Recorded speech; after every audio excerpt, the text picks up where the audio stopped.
Anybody say anything?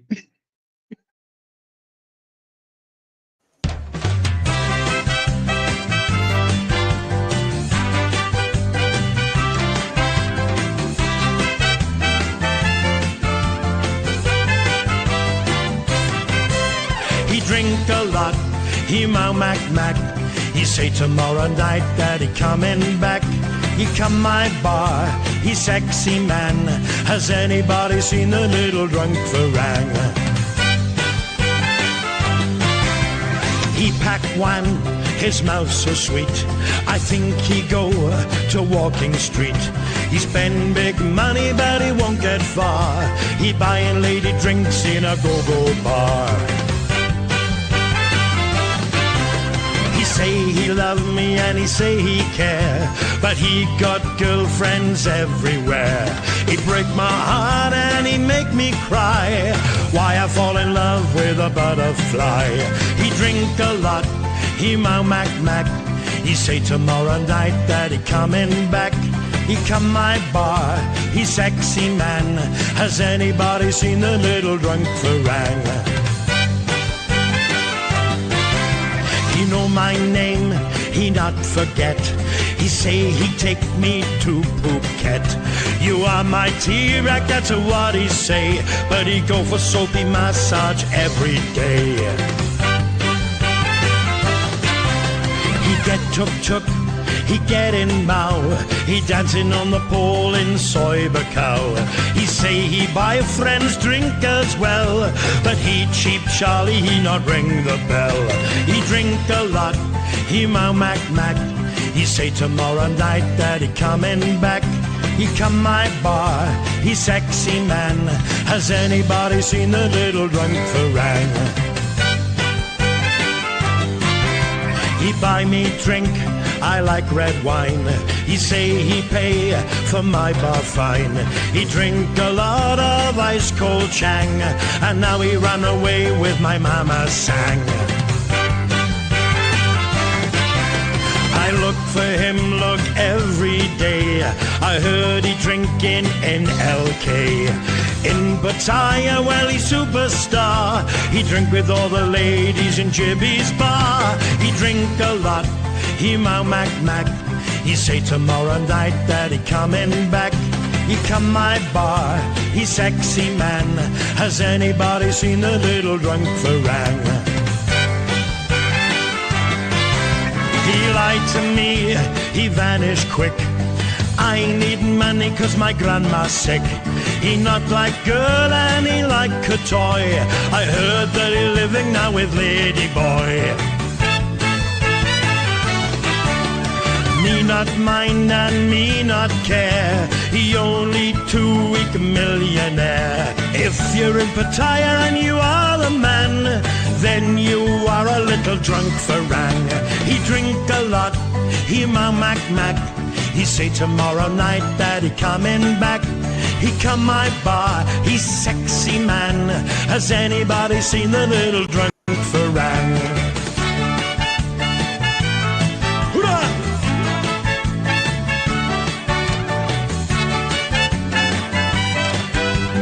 Yes, you are a little drunk farang. พี่ว่าบานหาใครอ่ะ หาสายป่าน สายปานอยู่ไหนอ่ะ ให้ป่านอยู่ไหนไม่รู้สายป่านเข้าไปในป่า อ่ะลองเรียกสายปาน สายป่านไม่รู้อยู่ไหน เรียกสายปาน สายปานอยู่ไหน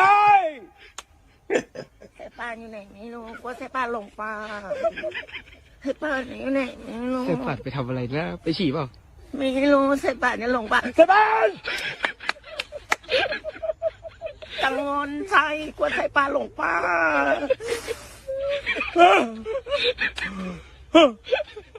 Hi everybody and welcome to the Chaos Chronicles. I'm Andy BKK and today we're diving headfirst into a topic that honestly anyone who spent more than 5 minutes in a popular Thai tourist spot has probably encountered. We're pulling up a chair to discuss the often hilarious, sometimes perplexing and occasionally alarming world of drunk and disorderly tourist in Thailand. Ah, a true classic. You know the legend, the myth, maybe even the guy wearing a sombrero and falling off a scooter on Walking Street.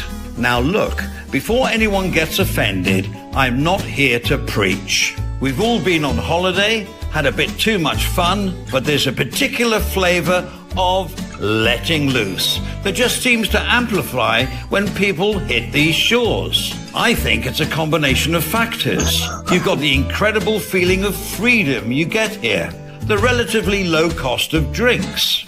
I'll have another one. Those infamous buckets of beer being a prime example. And then, of course, the sheer excitement of being in such an exotic place. It's almost like all inhibitions just melt away in the tropical humidity. It really feels like some folks just do things here they would never dream of doing back home. I mean, how many times have we heard stories or even seen someone trying to climb a lamppost? Or worse, arguing with a street vendor over 5 baht. Yep, the 5 baht argument. That's a truly universal sign of someone who's lost the plot for the night. Or that sudden unprovoked sing-along to a song only they seem to know. It's like a performance art piece.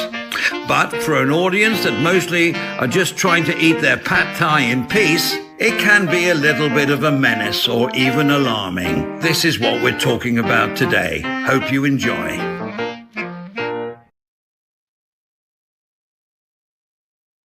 There you go. What's up, time? I'll sing along if everybody else wants to follow. Anyway, and well, welcome along to What's Up Thailand, WT's live show. Whether you're watching live or on replay, thanks for joining in.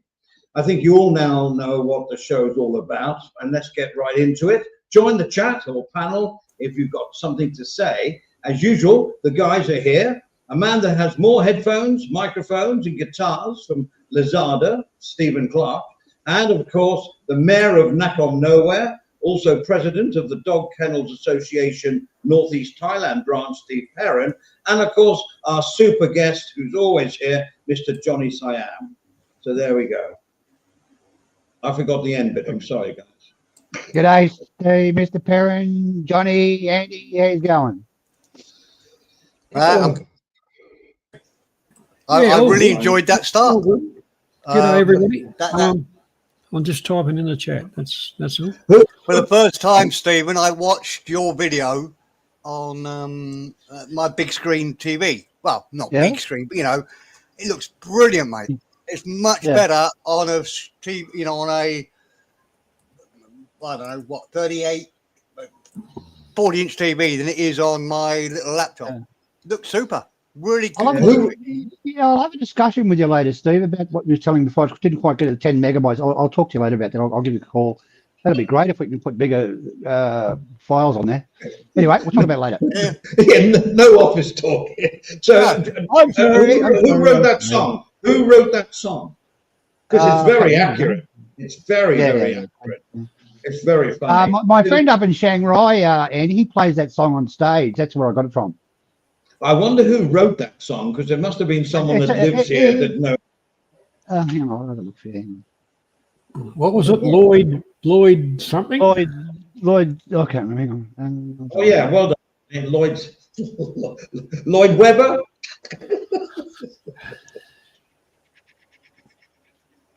Got it. Lloyd Davies. All right. I wonder if it ever got in the charts. Oh, apparently they're playing in the bars in Pattaya a lot, but this genre didn't know about it. Oh, all right. Well, that's a great song. We're hit by copyright. Oh, when we played up at Shanghai, everybody joins in. Yeah. I thought it was you the first time I heard it. Your buddy's got a similar voice to you. Yeah. Would you say that? Yeah. Yeah, I have done it, but I didn't give it to you. But anyway, we'll see what happens out in Phuket. Pattaya, they're booked in for a few things there, so you might see me on stage, Mr. Perrin. I'll give you a actually, what I'll do I'll know if any underpants gets thrown at me. I know who did it. Was you, parent? Okay. Clarky, I don't think you played it to us, but I think you did, but you couldn't get over 10 bars of it. Oh, Yeah. Look, you know, you guys are sitting there. You want me to play all these songs, and then you start talking to me. So it's like next time, if you want me to do that, you're gonna have to pay me. Jesus Christ. Yeah, they Okay. singing along. You play this song, yeah. And they start singing, lose interest, and maybe it was bad, I don't know, and start talking about something else. Is that put money in the slot or swipe the card? Yeah. So I think we've all got story. I mean, for me, I'll just say it, and then you can all carry on because I'm heavily medicated.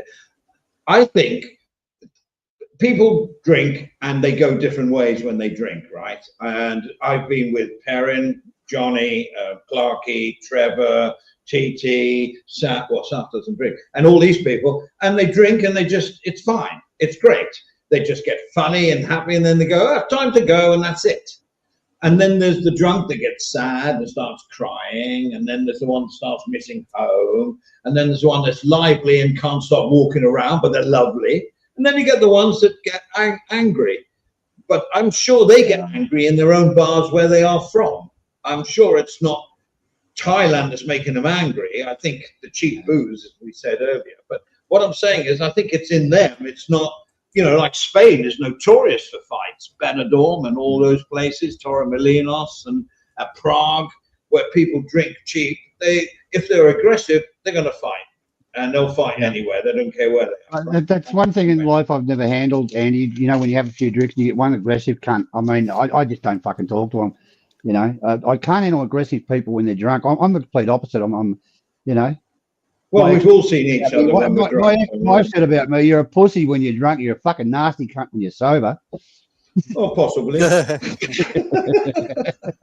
It's true. I am not. I never get upset when I'm drunk. I never abuse anybody or anything. You'll see it if you get to know me that well.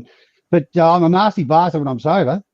Well, Johnny Siam's like a sponge. I don't know how he does it. I mean, I think we acted fine. We drank always every time you'd come over, Johnny. We drank a fair few.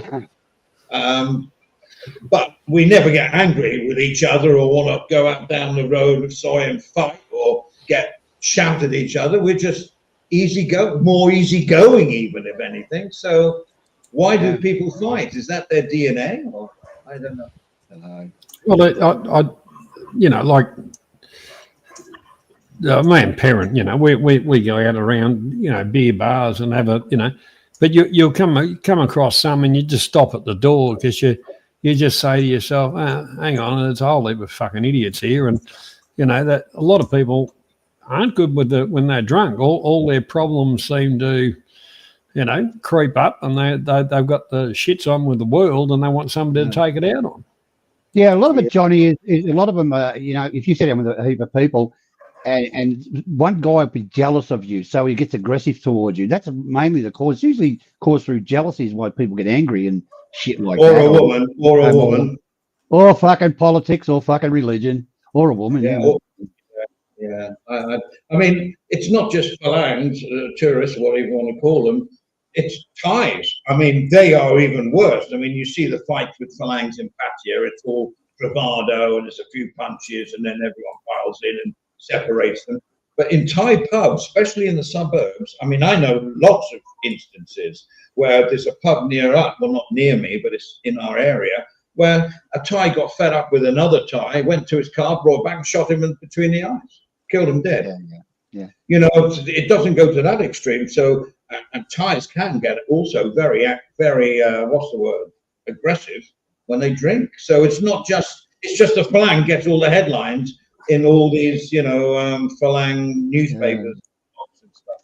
Right? I can't say I've met an aggressive Thai drunk, Andy. They're usually pretty. No, have I. If you upset them, you're in for it. I remember one time I was in a restaurant. It was a chain, but it's no longer. This is nearly over 30 years ago. It's called 13 Coins Restaurant. I don't know if you ever knew that. Anyway, I took my wife, and we sat down, had a drink, and eat something. And there was a table nearby, full of 4 Thais, and they were all, well, I know they thought she was a prostitute, basically. Yeah. They didn't say it in so many words, but they were pointing and laughing and giggling. And I lost it because I think I would get aggressive, and I wasn't drunk though. There's the difference. And I just went past their table and put my fist down, bang, and the glasses. I said, "Shut the fuck up." And then I ran with my wife out of the place. No, then I went to the loo. When I came back, they were gone. The manager had taken them out. I was in John Tim with my friend and his missus, and I was sitting there, and there was 2 German pigs there, and they were looking at her and making funny jokes. I couldn't understand what they were saying, and that was pretty upsetting. I told them to go fuck themselves. But it does happen. If you're in Thailand and you got a Thai wife, they usually think you got them off the streets. But that's their way of thinking, they're fucking idiots.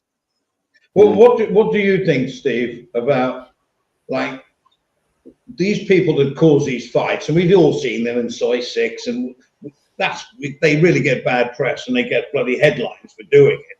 The Thais don't, although they're in the Thai newspapers, like the Thai Rat newspaper and all that. You see all that there. So that's how I know about it. But you don't see it in the so-called English media here in Thailand. But do you think it's in their DNA that they do that back in Hull or bloody wherever they come from? And it's just them? Quite probably. Oh, an arsehole's an arsehole. They just shift camp. That's simple as that. We had... Go on, John. No, we had the typical... I'm just trying to think of it. The road up from Nana Plaza, we had a hotel. This is many years ago, and the an Irish bar, which was actually owned by an Australian. But anyhow, cut a long story short, I went in there for drinks a few times, and whatever. And we went back. We had dinner there once. Quite a good food, prices were all, right. Ticked all the boxes. And the next time we went back in, a German friend and his wife, and they got a new manager.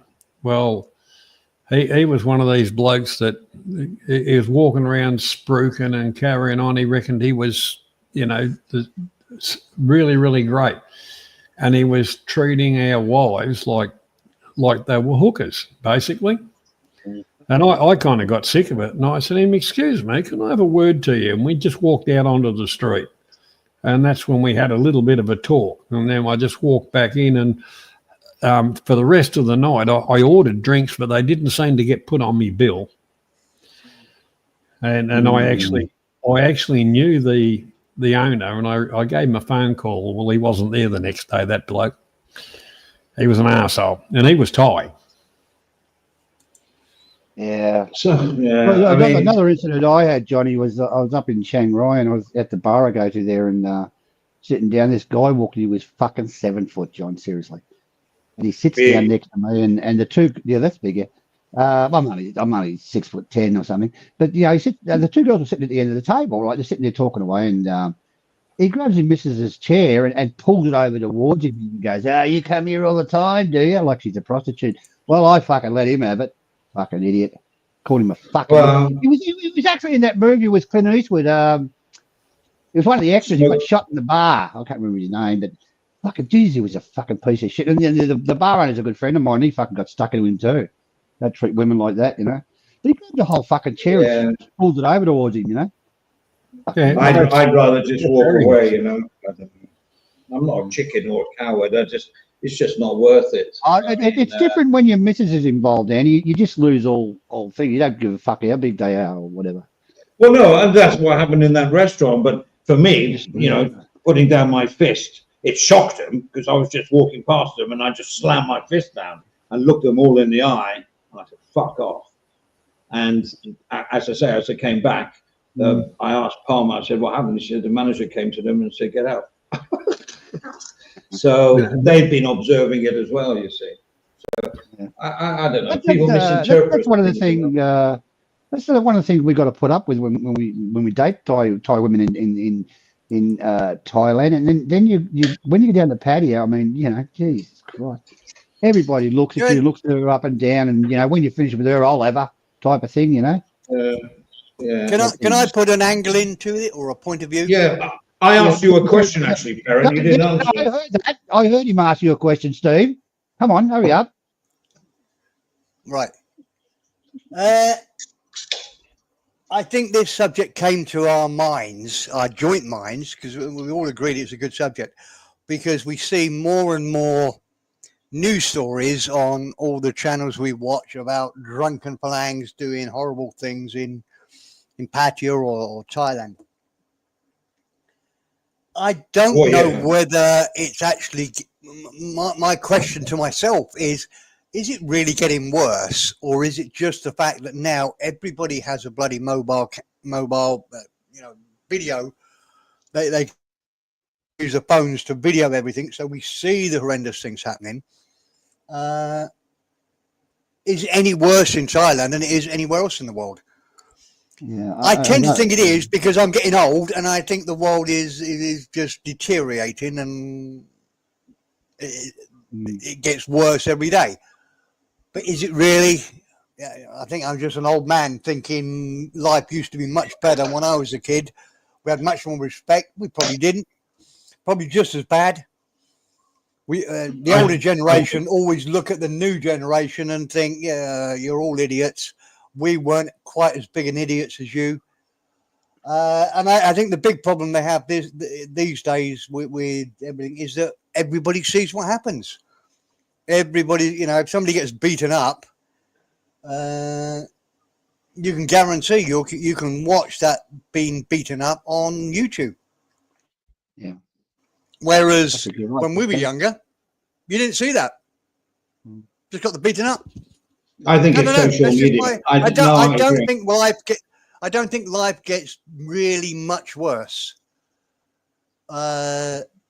I just think now that there's a spotlight on it more than there was when we were younger. I do think also there's a little bit of, I think when we first came to Thailand, most of us here came a long time ago. Excuse me. We knew nothing about it. We were naturally respectful because we didn't understand. Yeah. We didn't know anything. I think now everybody, people come to Thailand now know far more about Thailand on their first visit than I do now, because they've seen hundreds of YouTube videos telling them what it's all about. They know far more about Thailand than I do. So they're sort of far more used to it than I am. They're far more comfortable. They think they can get away with it. Not as scared or as naive as I was when I first came here. Right, that's my 2 penny worth. I'm done. No, I agree. Social media. I mean, back in the early 80s when I went to Pattaya, I never thought about fighting. I didn't see it. I didn't think it ever happened. But when I go there now, I think, oh, yeah, I remember there was a fight outside that bar, but only because of social media. Yeah. Yeah. Steve Anderson, Jeff Leffo won the 100-meter sprint in Pattaya, backing out of a fight. Yeah, geez, that was funny, Steve Anderson. Well, yeah. Look, I'm amazed people can believe these stories. Oh, how a motorbike cut off half of his dick. It just... Don't believe it. I don't believe it. Well, but he hasn't done anything recently, has he? He hasn't he doesn't post that regularly now, does he? I seen him, Johnny pointed it out actually, many years ago in Pattaya. He was disrespecting the girls then. This is going back 3 or 4 years, maybe 5 years ago. And he was disrespecting the women there and treating them really bad. And so I don't really watch the guy at all. But I don't know, something smells about that whole story, as far as I'm concerned. Well, I mean, anyway, that's up to me. I don't know. No, Steve Anderson says he agrees with us as social media has opened everyone's eyes to what goes on everywhere now. But I still believe it probably went on in the past, but we didn't know about it, right? So if we only had newspapers back in the day, so you're going to get a reporter from the local rag, it doesn't happen, But the YouTube, the video, they're spreading the word though, how to be violent and shit, and it's some of it's fucking out of control. Some guy was dancing up at Well, was it a temple or something? It's just been on the news lately, and he's dancing around, no shirt on, and they asked him to leave nicely, and he started carrying on and swearing, and probably about 6 or 7 Thais just attacked him and kicked him out. It's on the news, but it's the way the Flungs come over there with this shocking fucking attitude, I'm Australian. I'll pick on the Australians, John, but not me and you, though. I'm Australian. I've got my Australian laws and my Australian rules. And, I watched a Pommy the other day. He's walking down the beach, and they set up the beach with all cameras and stuff, and he's walking through the footpath's blocked from them setting up the cameras. This is for walking. It's not for setting up cameras. Not in Thailand, it's not. They do what they fucking like. It's their country. Go on, John, what are you saying? Oh. I was just going to say, well, this statement might lead into something else, which the old song, I remember when I was young and the world had just begun and I was happy. All right? Now, the world is full of cameras, idiots, drugs, people that think that they are entitled. And the other thing is, I'm going to make a fortune out of YouTube from doing this. That's a good topic. Number one suspect. Yeah. Who are you waving at? It's waving to me. Yeah. Now, me and that's a good topic, Johnny. That's a good topic. I'm writing that down now. We'll phrase it. CCTV. Look, I hate to admit it, Johnny, but I had to just jump away for 2 minutes because the dog was digging up another one of my flower beds. Can you just say again? Give me the song again. I remember when I was young and the world had just begun and I was happy. Hello, JT. Hello, JT. I think me and Stephen can do. I remember when Rock was young. Me That's what I was and thinking Susie of. had so much fun. So much fun. Holding hands and getting tears. I don't know, doctor. What's that song? For the Robertson Blues, I have no idea. I'm not good on lyrics. That was the murderous. biggest kick I ever got. Look at Clarky. Called the crocodile rock. While the C, other kids were rocking round the clock.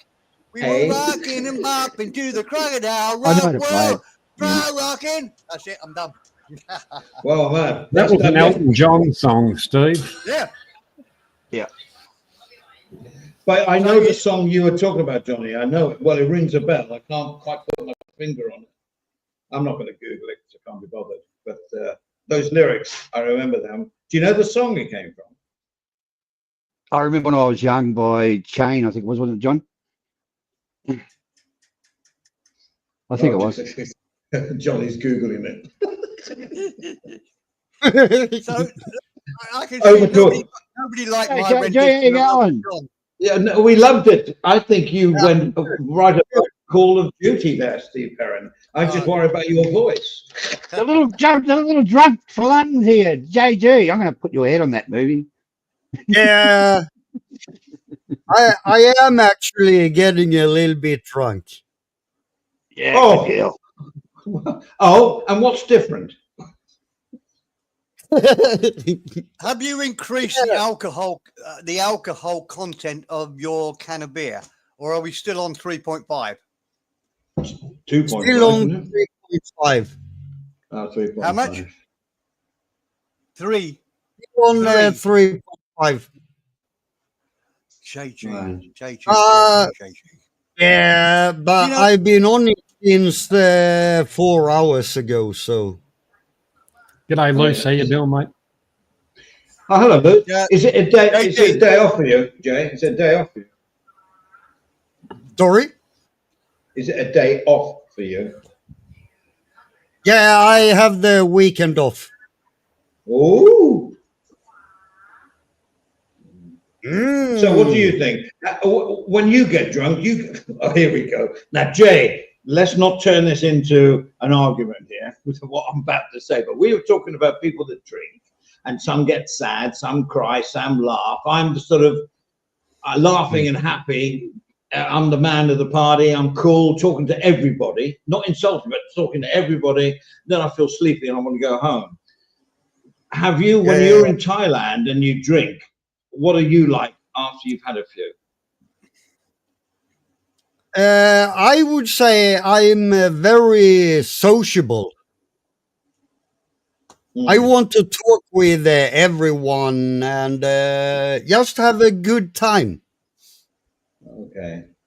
But when you're on stream, I'm sorry, I shouldn't have gone that way, but I had to. Yeah. My brain was saying, Andy, don't, but my mouth opened. Go for it, Andy. I know where you're going. No.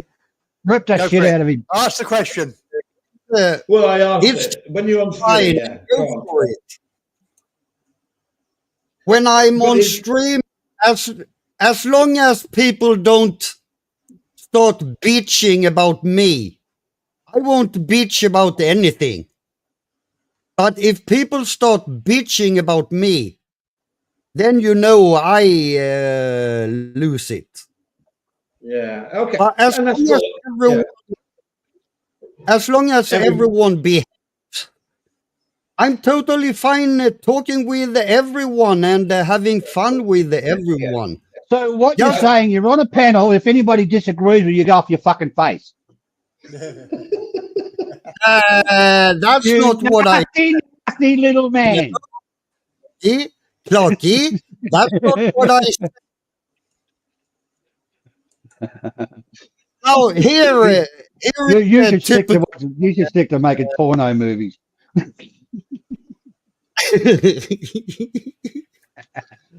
Yeah. Man.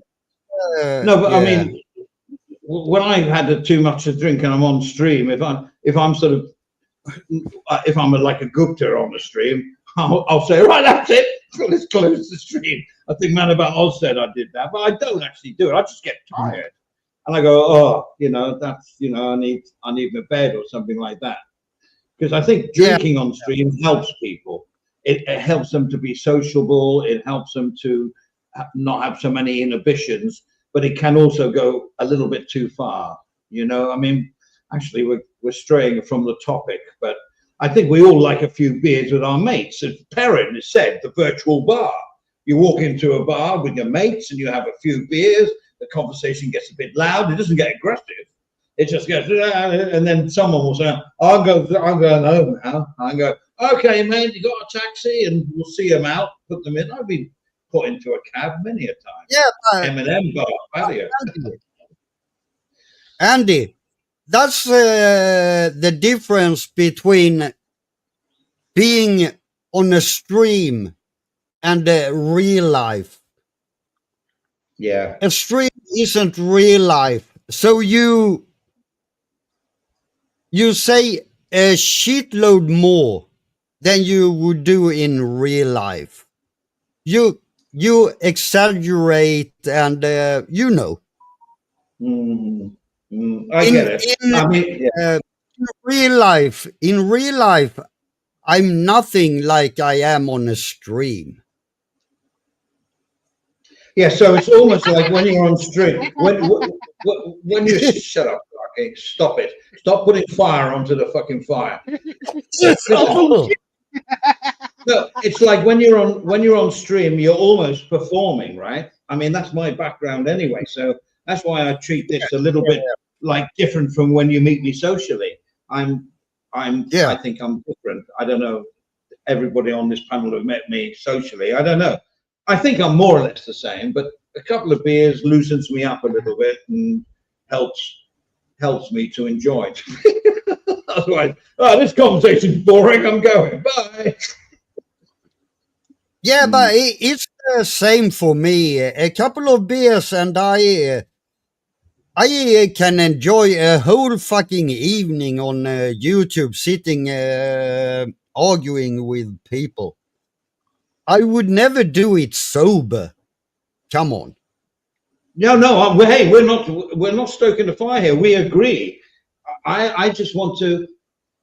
I guess also, let's take it one step further. Keyboard warriors that don't even have the guts to show their face, and they come under an alt. They go right at it, and that's probably maybe alcohol fueled as well. But they, it's at least you are like camera on and you're doing it. But they're even more what's the word?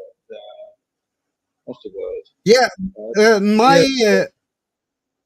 my philosophy has always been that if I have an opinion about someone, I want them to know it's me having the opinion. Like being a keyboard warrior is fucking pointless. Because there Hello, is Seven. nothing in the comments. When I say it's always me saying it. I'm not hiding behind the keyboard saying shit about people. If I think something about people, I just fucking say it. Yeah, I get that, but I guess in a bar situation, you don't. I don't know. I mean, Johnny. I mean, how many drunks have you met in a bar when you've probably drunk 10 times more than they have? I mean, you've been in this situation before, or what? Well, I normally, I you know, I'll try and avoid the idiots, and that's what I mean. Avoid the idiots. You know, I've got my threshold, obviously, but you know, normally I'll just walk out of a place and go somewhere else or whatever. But it's not worth the problem. But since the legalization of marijuana, and we do know that there's other problems there as well, but it's. Sorry to intervene. I saw they are changing it again. Yeah, well, when that happens, it happens. But you know, like if we talk about past and present, you know, there's stuff around that people, well, either are attracted to it in their own countries, but it just seems to enhance their bad behaviour. Yeah. And the other thing is, Thailand's alcohol prices are more than reasonable, and you've got a warmer climate and a little bit more of a carefree attitude, which some people love it. They're fine. You know, you chuck them on their shoulder and you carry them home. Others, you just want to kill them. Well, I mean, I think a lot of it is they come on holidays, John, and they don't realise that they're not at home anymore. They're in another country and they get that fucking drunk they forget where they are. And they carry on like they do at home. They want to fight somebody. They want to fucking vomit. They want to pull their fucking pants off. They want to walk down the street naked. Well, that's me anyway. But, you know, it's just fucking crazy. It's fucking nuts. Sorry. Down on the patio. I'm not going to get that thought out of my mind now. But if in Australia, Andy, in Australia, if you're in a pub and everybody's drunk, there's nothing for a guy to rip his gear off and walk around the fucking bar. No one says anything. You know, it's just... Well, I can't wait to travel to Australia. And the Thais can't handle that sort of shit. Well, you're not allowed to even be bare-chested in Thailand against the law, I think. Right, yeah. Then we you have to wear underpants, and they're checking that all the time, you know. Oh, lucky person that checks. Anyway. That's why I wear dresses. I said that comment just for Clarky. I know what he's like. Give me the Isan dress. I think we've all got a few of them. But I mean, I've worked in clubs since I was 20, and so I've been in lots of situations where there's been a lot of consumption of alcohol. If I see somebody, I have a bit of a radar. When I see somebody a little bit aggro-y, you know, like aggressive-y, I just walk away. As Johnny said, I just walk away. If I'm in a bar, I'll just check bin and I go. Because what's the confrontation going to do? I don't know. They'll probably hit me and I'll go out like a light because I'm not a fighter, I'm a lover. But I can go for it if it's over my wife or a mate or something like that. But I've never been in that situation. You know what I'm saying? But I would. I mean, I don't know how to pull a punch, but I'm sure I could do one. I just take out my gun and shoot them. But apart from that, I just walk away. It's much better. Much better to walk away and forget it. You know, because what are you going to do? You're going to have a fight, police come, and you spend the next 3 hours of good drinking time and having fun time in a pickup of going to the police station. You know what I'm saying? So what's the point? Unless it's over a wife and they've done something nasty, or you know what I mean, they've been really bad. What sets these people off? You know, what sets them off? It ain't easy. What sets them off? You've got mental fucking problems, Andy. I spot people. I don't just keep away from them. I couldn't be bothered. But then sometimes I'll notice that and they'll go over and try to make contact with you and fuck off. Well, it's also like the Falang that has they think nailed a beautiful girl that they want to marry, and they've only been here a day, and then another Falang comes up and talks to them. They get protective and they want to like punch the lights out on the other guy who's saying, "Hey, she's fair game. You haven't taken her yet." You know what I mean? Like, and they don't understand the situation, and they get into a fight because that's the way they are. Yeah, I got that a lot, Andy. You know, talking to other people's women, they get jealous of me because, well, let's face it, I'm the best looking guy in the bar, and you know they get jealous about it. I'm not laughing. Right, I'll turn the camera off for a moment. I'm just going for a giggle. I was there last time. Stephen, I just wanted to into technology. You see my background. Yeah, you see my background. It isn't actually a background. Check this out. Whee! Oh wow, very good. What happened there? I didn't see anything. Its background's moving. Oh, it's moving. Oh, right. Is that a green screen, Jay? No, it isn't. It's another camera. Oh, it's like a reversing camera in a car. I'm with you. Oh, that's cool. That's excellent, isn't it? I thought it was funny. It was the camera was cheap as fuck. How are you controlling that? Is that Bluetooth or how are you talking to the camera? Over the Wi-Fi. Oh yeah. Right. Do you know you can use your mobile phone as a camera as well nowadays? The F22 you can. I can flick over to my phone now if I want to. Oh, Dan, I'll do it. Not kill the stream or something. It's a cheap. Fuck me, what have I done now? Why don't you put it back on the focus where you had it, Jürgen, of the good-looking Sheila across the road in her window? Johnny to stop that. So what's that in your backyard? Is it all front yard or something? Where's all the snow? It's a summer, Stephen. This is my front yard. Oh, right. And, hang on. I'll put you on full screen. Hang on. Side of my apartment. Very good. Can we have a look? Can we have a look around again, please? We want to dox you. Go on. Yeah, like I've not been doxed 2 million times. That's why I can. Yeah, don't take the bait. It looks really nice, Jay. That looks. You got a little fence going on there. So you can take off the headphones, walk outside, and wave to us, can you? Yeah. Are you telling him? Are you politely telling him to go away? Hold on. He's going to do it. All right. He's frozen up. That's because outside's cold. John, Clarky, what are you talking about? Where's the snow? It's May. Wouldn't it be funny if he's out standing in the middle of the road waving and the car run him over? I'd miss him a little bit, John, though, I think. Well, yeah, okay. If it runs him over, fair enough. What if he reverses back over him? That'd be good. JG. He's frozen. Okay.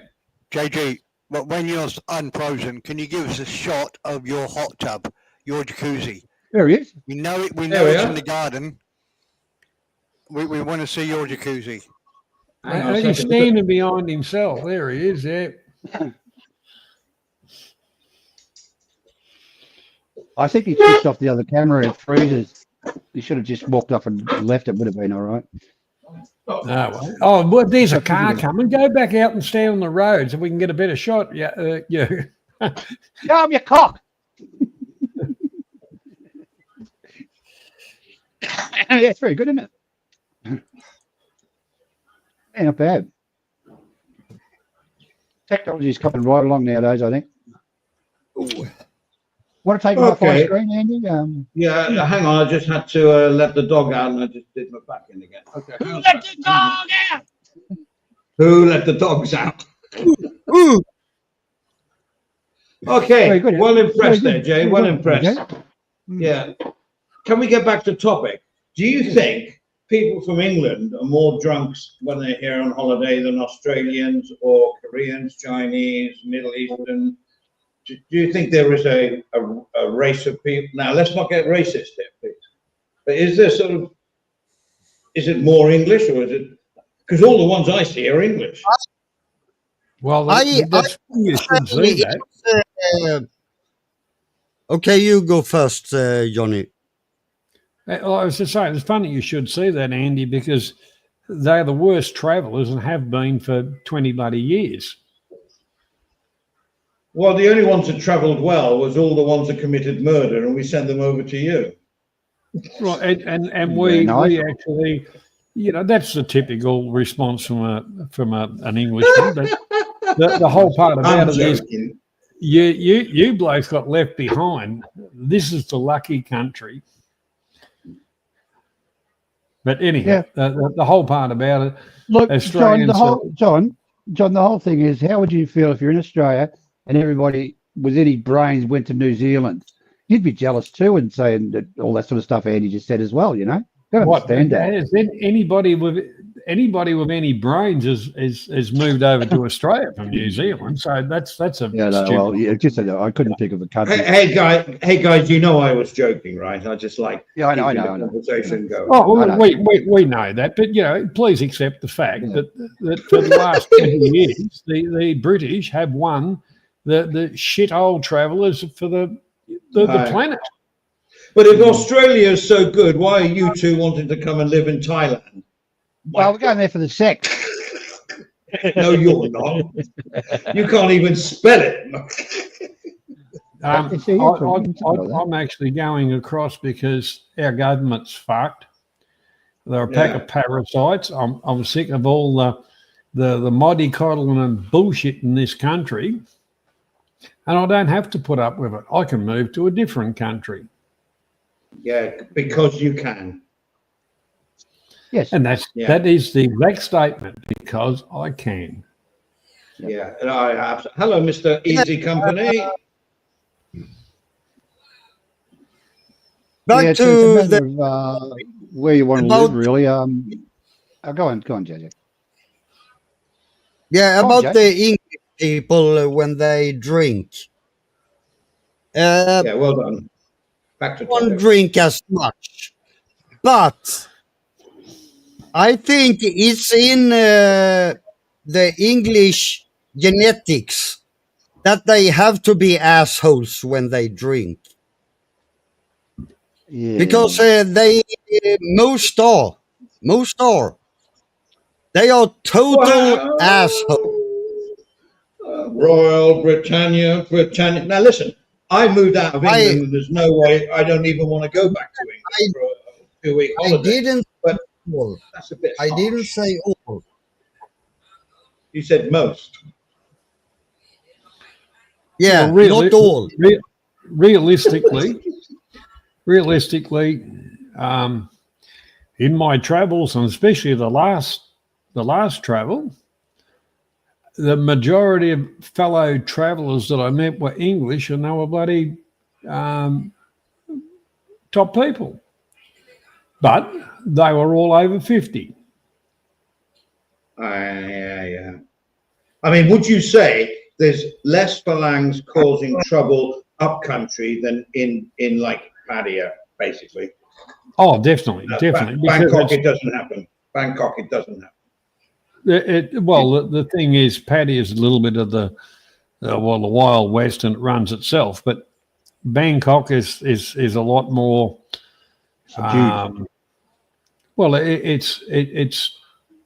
It's rules and regulations and that are taken a lot more seriously. You go up north, if you start running amok, you'll you'll end up being found in a drain. Yeah. You can't walk around thinking you're 10 foot tall and invincible just because you're Royal Britannia, British or whatever. Mm-hmm. And that's what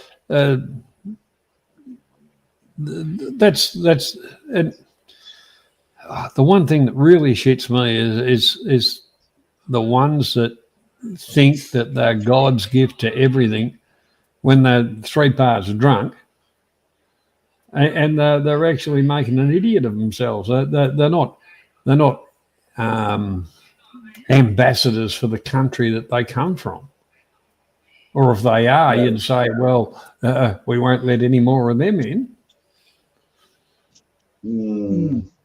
I'm still in the inclination that I guess I don't know, but I used to work in Benidorm and Torremolinos, the Costa del Sol of Spain, and what happens in Patia was happening daily outside this. They're not so go-go minded, and there's not so many girls, but it's all bars, cheap alcohol, lovely weather, Mediterranean, and there's fights all the time. Fights worse, that I would say, and this is by the Brits, worse than there is in Thailand. But because we live in Thailand, we hear all this negative news because of not negative, but this news from social media. So I just think that Brits, as you said, some, not JG said most. I disagree. I still think it's a fraction. It's like football supporters, there was a riot at the Man United game. No, it's about 50 people that caused the fight. There's 75,000 people in that stadium. So it's just a few, but they happen to be British because I guess there's Andy, dear. Just look why I left the drama community. Just look at that. Who are What have you done? and the most annoying? They are from the UK. Oh, yeah. Yeah. What about the Australians, JG? They're just as bad. But Jürgen, it's the same old thing. They're not relevant, not even in the UK. They're irrelevant nowhere. Those little scumbags, the only time they get relevance is when you talk about them or you react to them or whatever. Just ignore them and it's like a blowfly. It'll go away or it'll die of its natural causes. I think it's very easy just to stereotype. What's the word? Stereotype. Oh, there. Stereotype. Thank you.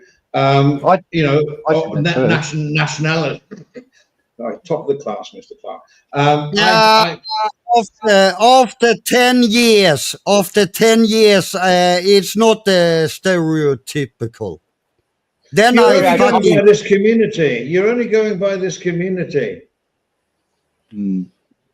And it's not a good sample. It's not a good sample size. It's not a good sample size, man. I said in this community, not this community. Oh yeah. In the drama community.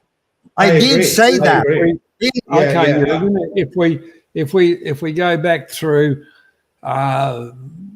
news items, Pi, which was a remote, quiet living little place that got infiltrated by Middle Eastern with their bad attitudes and we've got a couple of bob in our pocket. You should be, licking our soles of our shoes and all the rest of it. It's got to the stage they said, piss off, we don't want any of us here. Yeah, I mean, all right, listen, we're off track now because we're getting into which there's bad people everywhere, and there's bad people that show up in many different places, and as Jürgen said, and I agree with you, Jürgen, this community, which seems to bring out the worst in many places.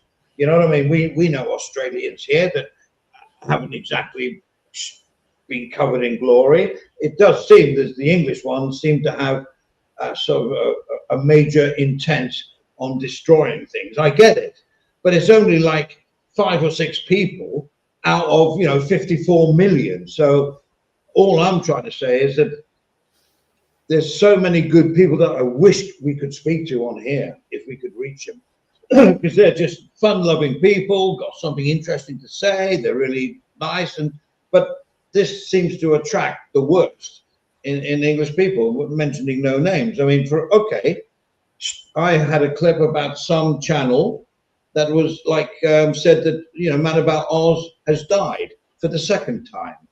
Why do that?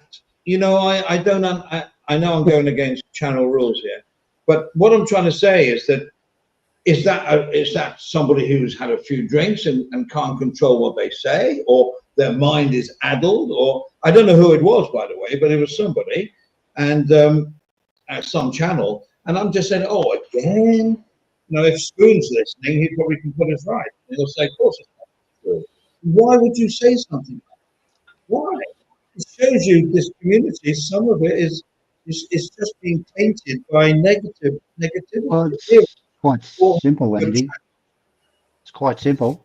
Man About Oz has died. Oh, let's go to that channel and find out how he died and get all the information off that channel. That's all about. That's all it is about. How many people have died in the last year? I mean, here's Harv died. Avery died. I died a long time ago, and nothing.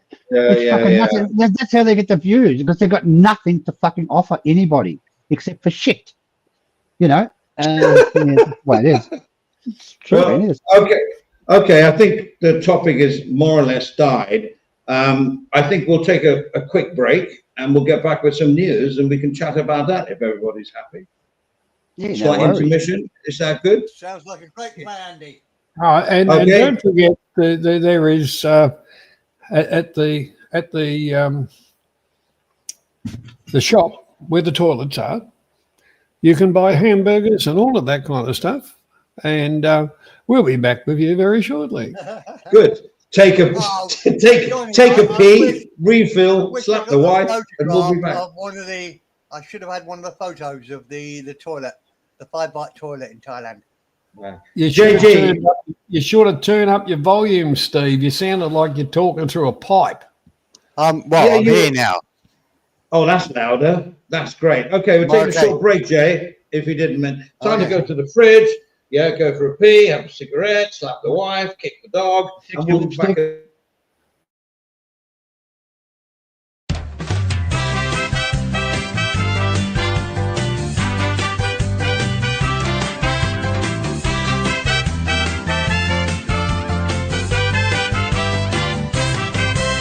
He drink a lot, he mac.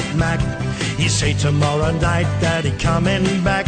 He come my bar, he sexy man. Has anybody seen the little drunk farang? He pack one, his mouth so sweet. I think he go to Walking Street. He spend big money but he won't get far. He buying lady drinks in a go-go bar.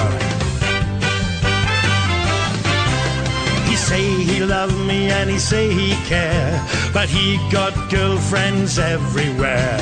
He break my heart and he make me cry. Why I fall in love with a butterfly. He drink a lot, he mac. He say tomorrow night that he coming back. He come my bar, he sexy man. Has anybody seen the little drunk farang? He know my name, he not forget. He say he take me to Phuket. You are my T-Rex, that's what he say. But he go for soapy massage every day. He get tuk-tuk, he get in Mao. He dancing on the pole in Soy Bacau. He say he buy friends drink as well, but he cheap Charlie, he not ring the bell. He drink a lot, he mac. He say tomorrow night that he coming back. He come my bar, he sexy man. Has anybody seen the little drunk farang? He buy me drink I like red wine. He say he pay for my bar fine. He drink a lot of ice cold Chang, and now he run away with my mama sang. I look for him, look every day. I heard he drinking in LK. In Pattaya, well, he's superstar. He drink with all the ladies in Jibby's bar. He drink a lot, he mac. He say tomorrow night that he coming back. He come my bar, he sexy man. Has anybody seen the little drunk Farang? He lied to me, he vanished quick. I need money cause my grandma's sick. He not like girl and he like a toy. I heard that he living now with Lady Boy. Me not mind and me not care. He only 2 week millionaire. If you're in Pattaya and you are the man, then you are a little drunk Farang. He drink a lot, he mac. He say tomorrow night that he coming back. He come my bar, he's sexy man. Has anybody seen the little drunk Farang?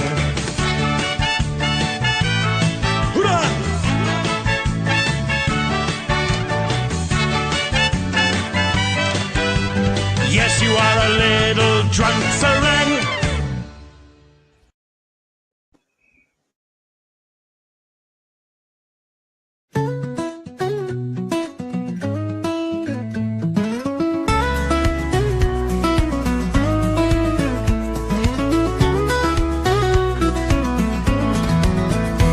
Every Friday morning we grab our gear, friends around the table, cold bottles of beer. Got my old guitar and my camera too, broadcasting all the things we love to do. The temple standing tall against the sky, palm trees swaying as the time goes by.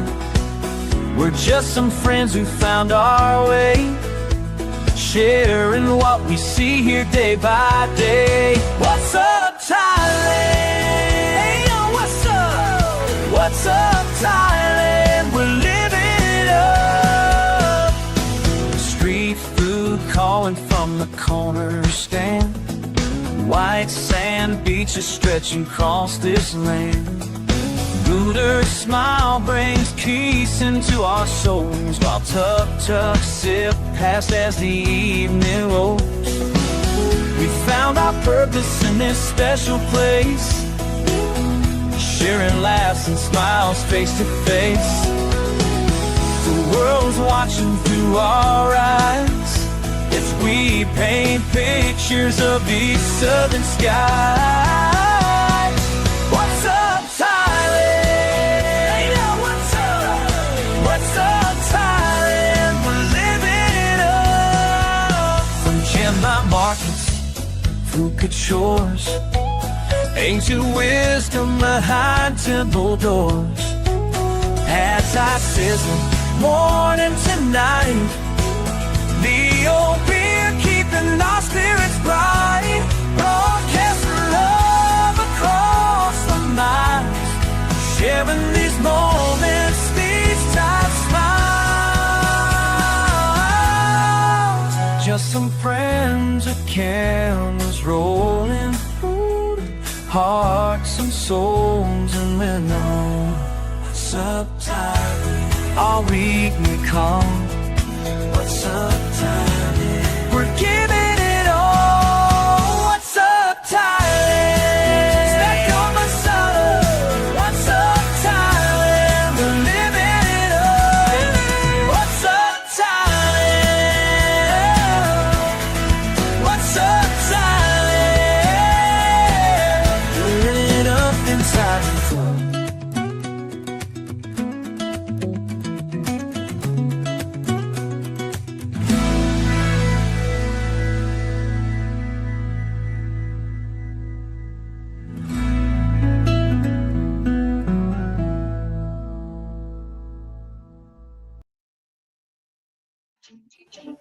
Intermission is over. Okay, we all refilled.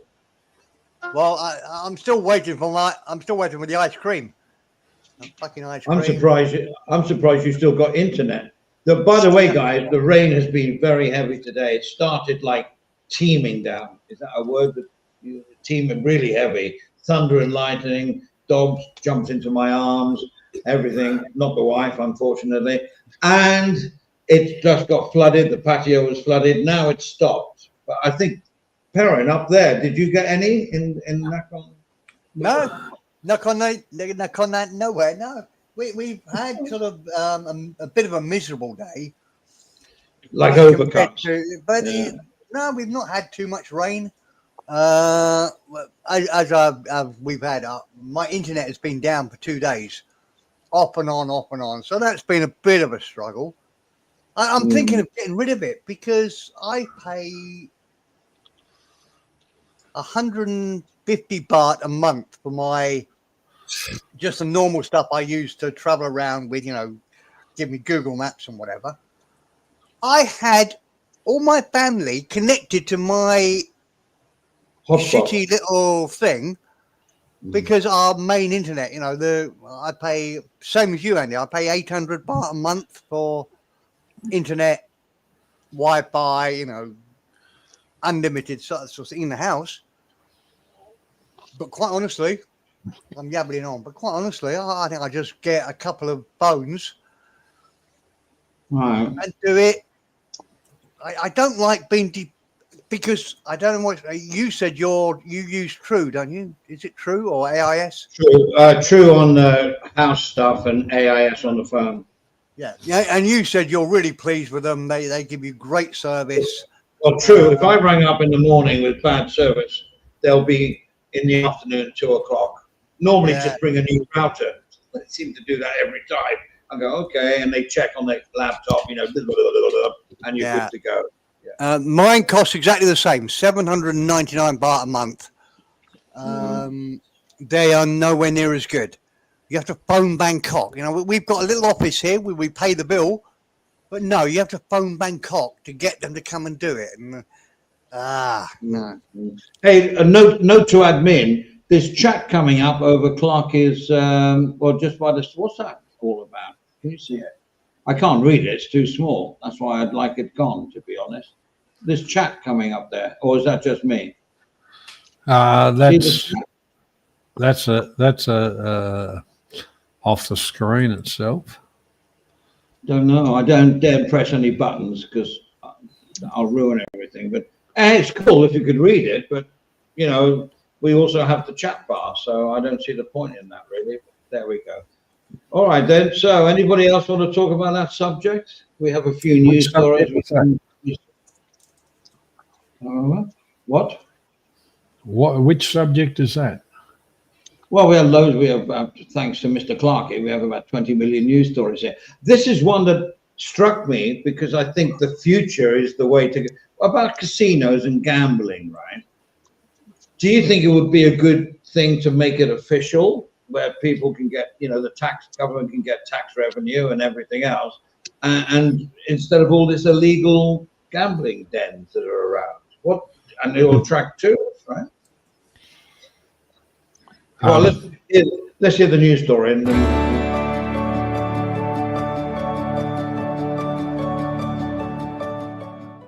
A Senate special committee set up to review the proposed casino entertainment complex bill has demanded a referendum on the issue of legalising gambling here in Thailand as, according to them, the current drafts may go against the constitution, which would then need to be amended. Amid concerns that the planned system might be of more benefit to foreign investors, the committee too is concerned at the revenue, or lack of it, that would be generated from valuable real estate now earmarked for the various venues. Well, that's a good point. I don't think they should have casinos in Thailand at all, because the Thailand population and Thai people have got a bad gambling problem, and they will lose their. I mean, they're not making enough money as it is, and to put up casinos to benefit fucking what? To benefit For who? whom? Millionaires in Thailand, just to put fucking more money in their pocket. And the tax revenue from that will be fuck all. There'll be too much crime in it. That's my opinion. As we know, there is a lot of gambling in Thailand, right throughout Southeast Asia. Gambling is a bit of a problem. At the end of the day, if the monies that are required to do it, and the infrastructure and all that's going to take time to get it back. For the people walking in the door, they must have a credit rating anyway. So it's not for the normal Thai person. It's for the foreigner, the richer foreigner, the same as they've done in every other country. They don't allow them. Normally other countries like Macau and all that will not allow. Yeah, well, that's the Chinese. The Chinese are the market they're heading for that. But I'm not a gambler, so it doesn't worry me if they've got them or not. But I think the revenue. Where will they get the investments from? Where will they get the investments from? It'll come from China. It'll be the investment. Look what they've done to Cambodia. Look what they've done to Cambodia down in there. What's it down there south? I can't remember the name. That is a very good point, Mr. Clark. And look, they've absolutely fucking destroyed the place. You go up to Chiang Rai, across the border there. They've put up right along the whole bank. They've put up all these fucking casinos, and they've absolutely destroyed the countryside. Now they want to stick him in the heart of fucking Thailand. You've got to be kidding! It's only for the rich people. Jesus Christ, it's fucking. Yeah, but nuts. can you imagine? Just bear me out, because I've given this a great thought here. Just hear me out. Imagine if from Europe a casino company came in, right, and opened up a nice, like Vegas style. Okay, Patty would lose its identity of what? Go-go bars, loud music, thieving, lady boys on the beach and everything else. They would clean up the beach. Well, there we go. You see, but shut up, Clarky. Well, but I've thought this through. There would be, and what this guy was going on about, he says the Thai government are worried about owning the land. Well, no, they lease the land out. As one prime minister said back in the 80s, give the Phalanx any land they want. They can't take it with them. It's ours. So they can lease it out. They get the taxes paid on that. They will have all the nice restaurants. They will attract better people. They'll build a freaking marina in Pattaya, and it's going to be the Saint-Tropez, the Monaco of southern Thailand. I can't see any negatives. I really can't. It will wipe out Pattaya as we know. The thing is, with that, Andy, you've just. I say something. Wait till Just I finish. be quick though, please. We're busy. The whole thing about it is what you described, Andy. It becomes segregation, and to say, oh well, this bit of land there, we're going to have a marina, we're going to have this and that. The average Thai will not even be able to afford to walk down the road. Love it, John. It's exactly right. Love it. Keep going, mate. But like I say, to me, there's gambling is a problem in Thailand anyway. Legalise the lotteries and the stuff like that, so they can have a dabble with the hope of winning whatever. But the thing is, if you want to do international gambling, which has happened over here, every state, whatever. It's got to be accountable. It's got to be everything like that, and I can't see that on the level that it should be in Thailand. End of statement. Yeah, and with Thailand, one of the biggest problem with that is that they aren't enforcing the rules that they already have. So how will it work if they add another law or rule that they won't be fucking following? Because they have so many laws in Thailand that is broken every fucking day. And the government says, it doesn't exist. But everyone knows it does. So I was playing devil. They legalize casinos in Pattaya. It'll be fucking terrible. I was playing devil's advocate there. You do understand. JG, I didn't hear what you said then. Your microphone's off. Can you repeat what you said? Yeah, because you fucking cut me off. I'm sorry, mate. Go on. Well, can't you remember back that far to what you said? Stop winding up, Jay. He's fine. Please. We'll get through the stream. Subject, but realistically, as far as, up on the Mekong area, something like that, fine. But what's working for them and bringing money in, why destroy it, Go up to the Mekong area where you're right across the road from everybody else and compete with the big boys if that's what they want to do. So would you okay? Do you know that you can travel up to Phuket, which is about 2 hours, 2.5 hours, and you can play your casinos. You can do they've got probably 10 in there at the no man's land, they call it, between the two borders. I think some of them are owned by Thailand. If you want to play the pokie or play the gambling thing, go there for fuck's sake. A lot of Thais actually travel up there on buses and for the weekend, spend their little bit of cash they got, and come back. But why put them in Bangkok or in Pattaya? Why would you do that? Fucking nuts. Well, okay. All it's going to do is it's going to bring criminals into fucking Thailand, and lots of fucking criminals. It will, Andy. It'll be fucking disastrous.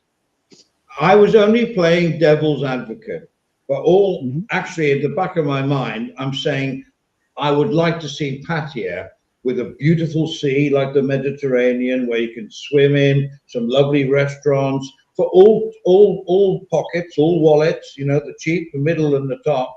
I would just like to, and that money will raise the standard of Pattaya. That's all I'm saying. Because let's face it, it's not exactly a family town. I don't care what the government say about it's family orientated. We've got water parks and everything. I disagree. Look, Andy. There's two sections of Pattaya. There's the street, the street scene. There's also lots of stuff to do around Pattaya. There's parks. There's children's rides and shit. And we concentrate on Walking Street and stuff like that. There's other parts of Pattaya that. Why do lots of Pattaya families go down there for the weekend? The roads are fucking full. They're not full of lungs heading for Pattaya. They're full of Thais heading down there for the weekend with their families. They go to brilliant restaurants and shit like that. But everybody wants to concentrate on Walking Street. But hang on. No, you're walking down Beach Road at 8 o'clock at night from the Hard Rock Hotel where you've been staying, where you're paying 5,000 baht a night, and you've got to weave in and out prostitutes. You think that's cool? No, because I wouldn't stay there with me family. There's lots of places around Pattaya you can stay that are quite good. But Beach Road is Beach Road's got beautiful beach. Why would you want to take your family into Beach Road? Because you know what goes on there. So why would you want to take your family there in the first place? Well, no. If it wasn't like that, I would, but I won't because it's like what it is. Well, hang on. All right, let's play this news one. Okay, carry on, guys. I've got another news that is similar attached to this, but go on. No, carry on talking. Carry on talking. No, I disagree with putting casinos in. I forgot what I wanted to say. Oh, Jay, talk now. Your microphone's breaking up. We can't hear you talk. Go now. Go on.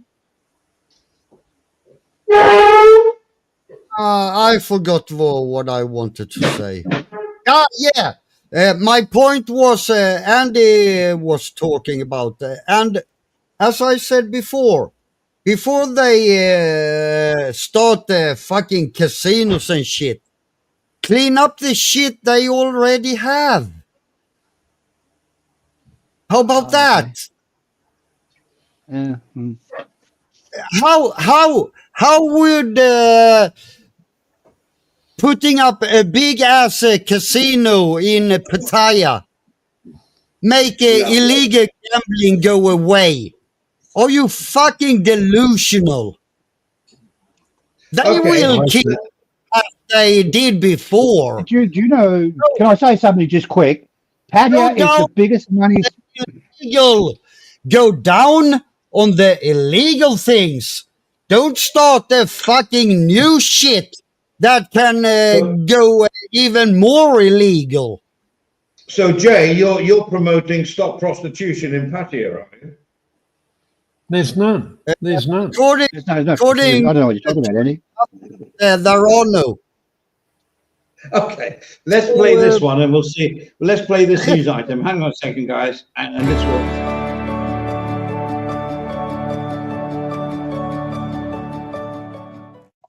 Pattaya police rounded up some 50 women and members of the third gender on Beach Road amid a claim that they will eradicate the historic selling of bodies on the promenade. A bold statement for sure.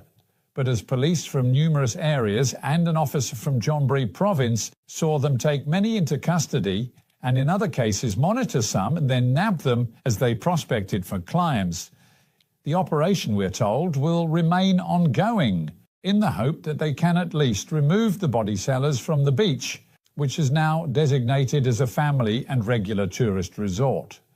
Those women, though, have been operating for decades, but the ones on Beach Road are considered to be the lowest on the food chain, being for whatever reason mostly unemployable in bars and clubs.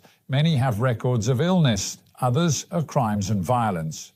Most news stories involving hookers committing crimes see them carried out by those working the streets and not the clubs and bars.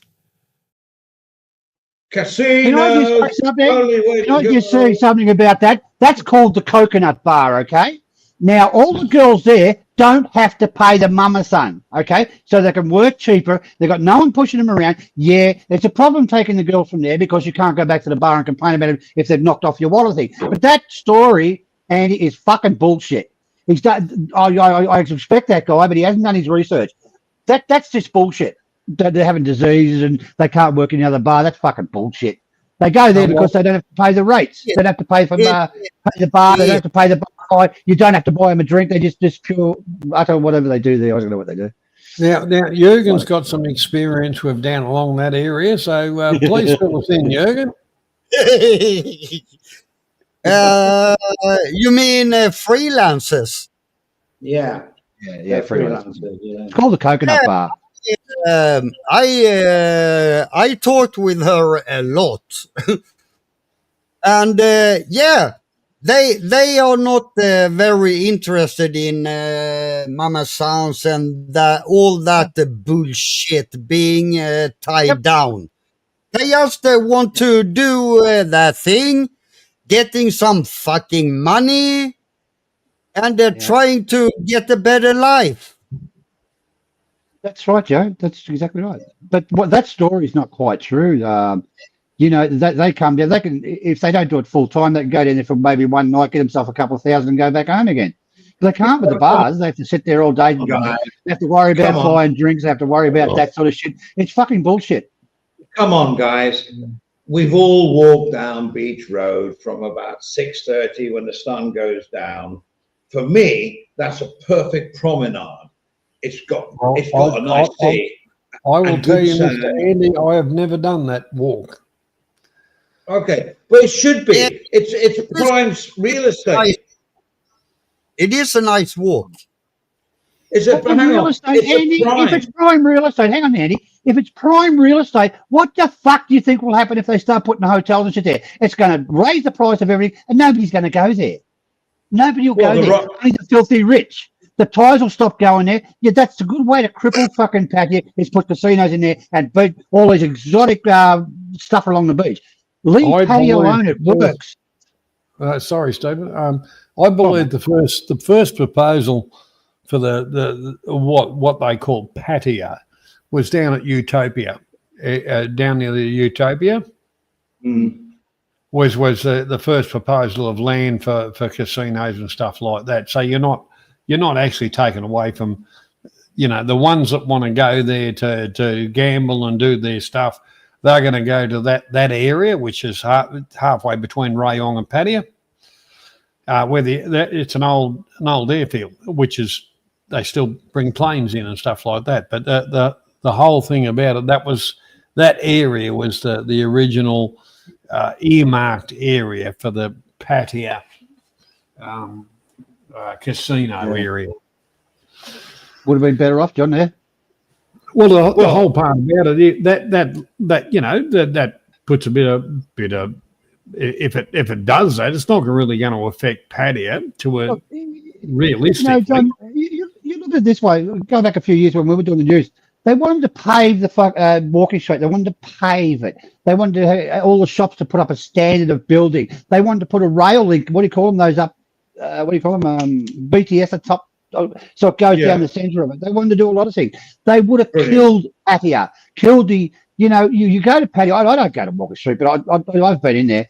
It just feels it'll kill the fucking atmosphere, and people will stop fucking going there, and they can't get it through their fucking head. If they want to stop prostitution and bullshit, just fucking get all the fucking naughty girls out of there and just fucking see how it goes then. You'll have about three people in fucking patio, and they'll go fucking broke.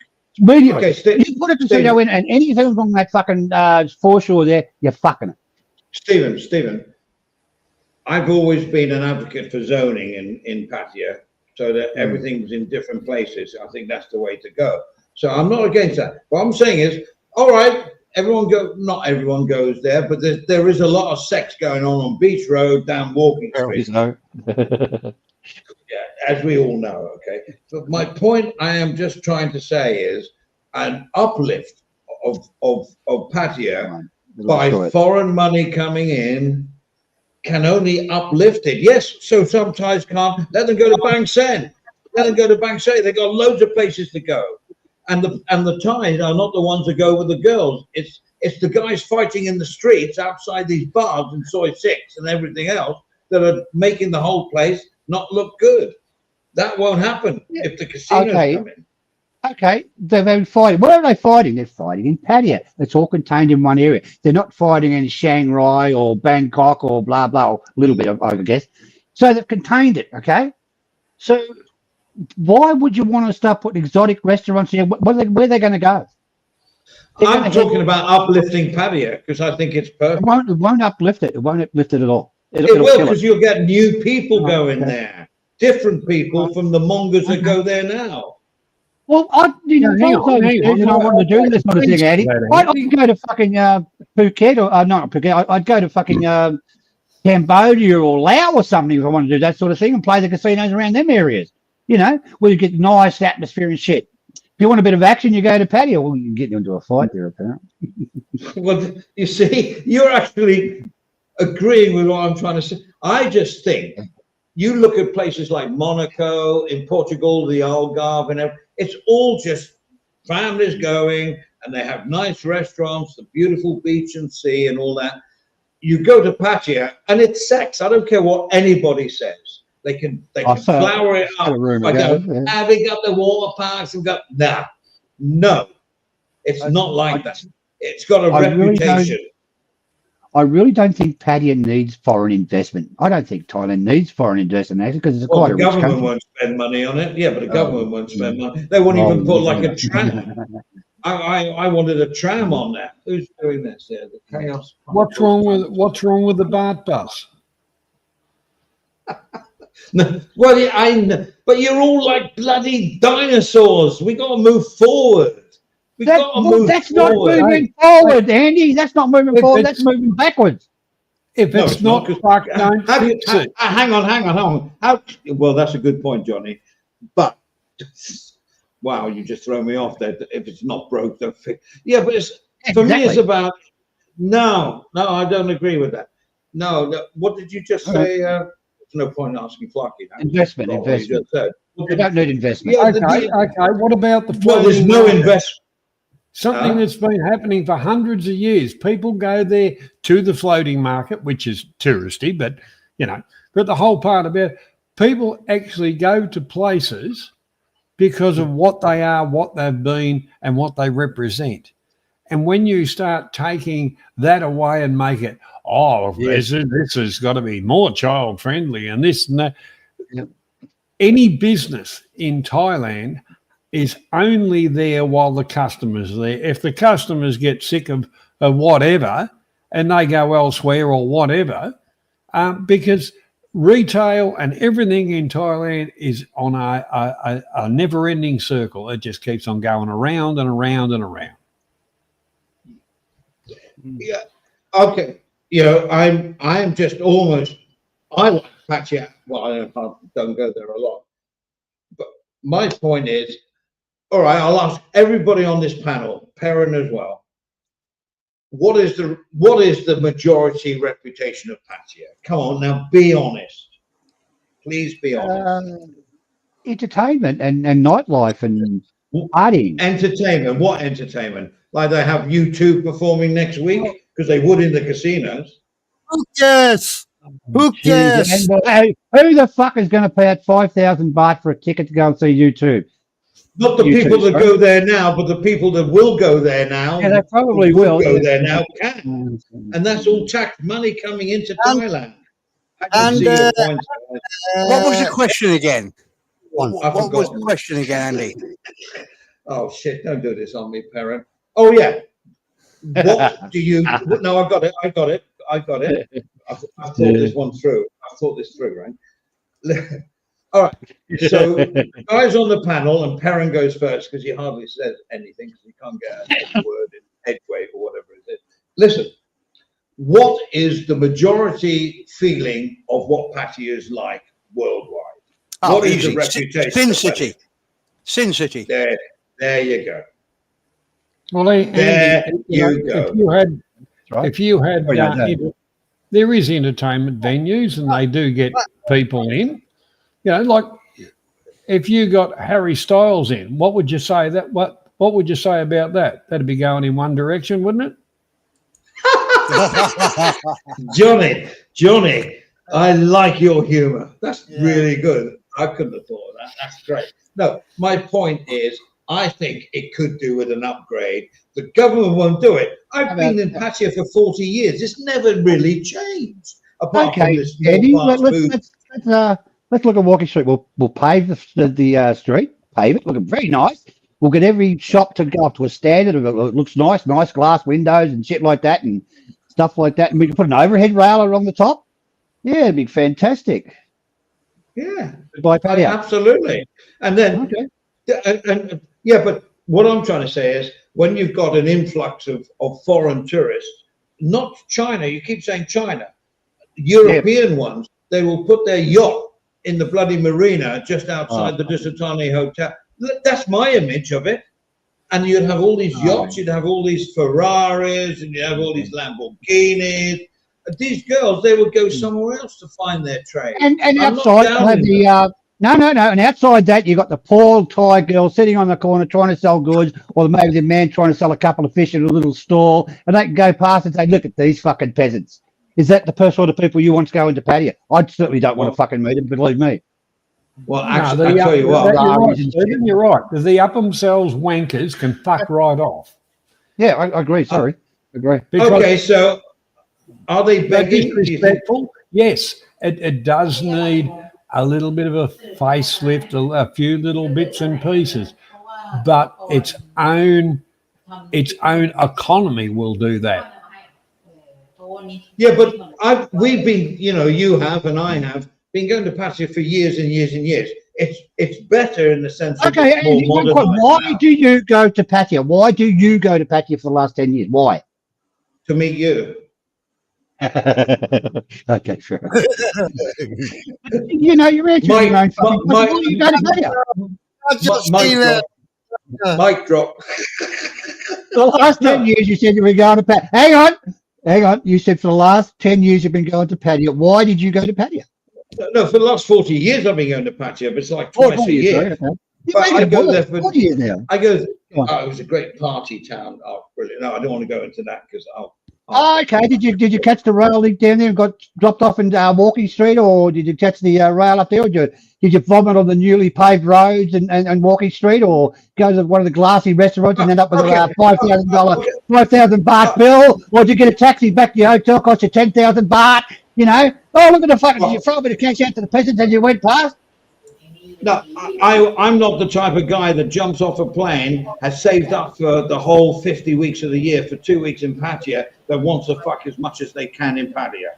I'm not that guy, and there's lots of other people that will come if those people are not here. That's what I'm saying. Andy, I didn't go to Pattaya to fuck ladies. I went there to meet Brian and that. That's good.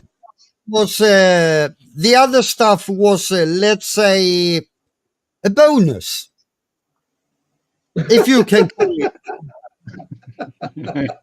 Like the cream on top of the cake, right? I think we wanted to cut that out, Andy. We'll cut that out. We'll cut that out. Jay was fine. No, I understand what Jay said. Yeah.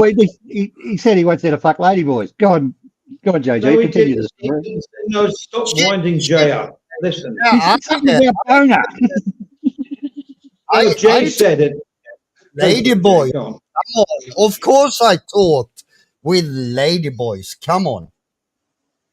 No, but my point is, you made it was an extra bonus. You would still go there if that bonus wasn't there, right? Oh, Jay? sorry, I misunderstood him.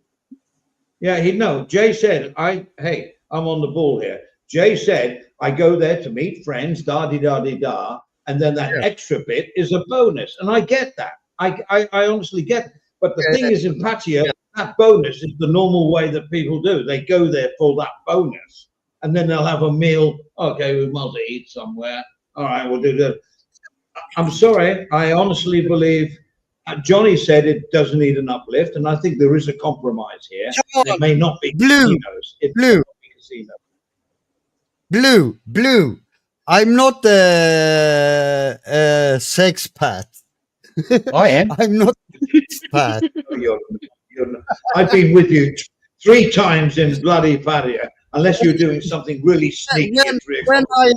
When I was in Pattaya visiting my friends, certain things happened.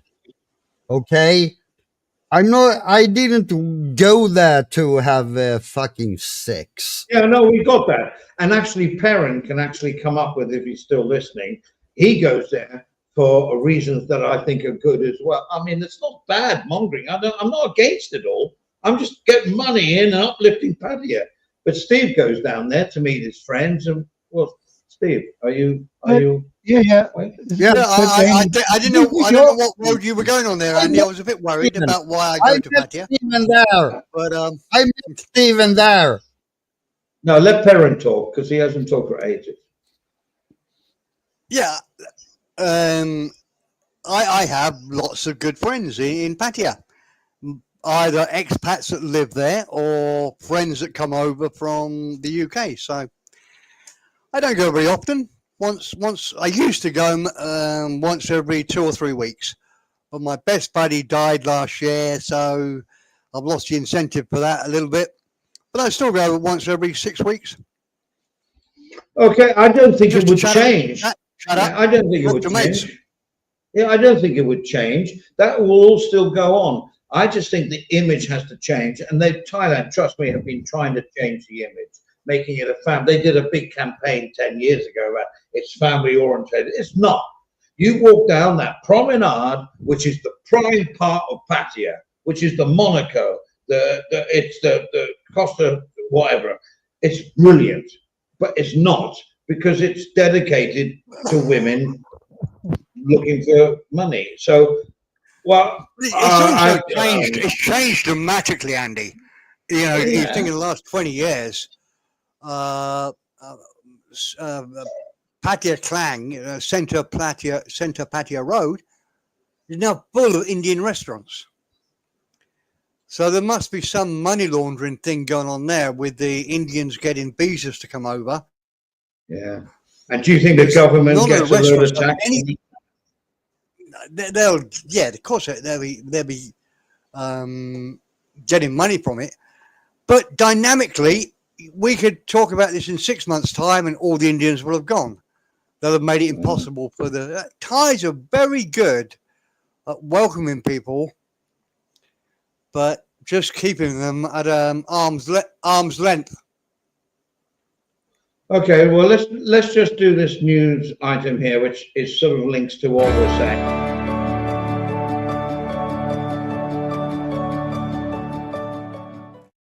Chonburi immigration police posed as tourists in order to bust a begging gang they say are exploiting children and disabled people in Pattaya. This operation followed complaints from tourists and locals about groups damaging the city's tourism image. Undercover officers, disguised as tourists, targeted popular tourist hotspots where large crowds gather, and they quickly identified a gang of foreign beggars, including individuals carrying 2 to 3 children or displaying physical disabilities, soliciting money by evoking pity from passerby.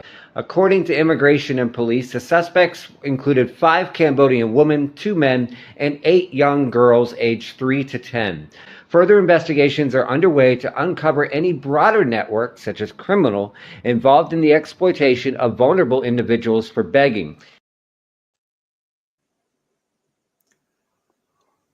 So, well, I think we all know about the king of the beggars and everything else. Okay, that's great. That's in Pattaya. That's in Bangkok, isn't it? No, that's Chonburi, terrible. which is Pattaya. Yeah. It happens What in about Bangkok? It doesn't happen in Bangkok. It's easily, Sorry, Jake. isn't it? Yeah, those problems are easily fixed. Don't give everyone on the street fucking money. Keep your money. If you want to help them, go inside a store. There are 7-Eleven on every fucking street corner. Go in, buy them some food and give that. That should shut them up. That's what I do in Sweden. When they sit outside and they beg for money, I go in and buy them a loaf of bread or whatever.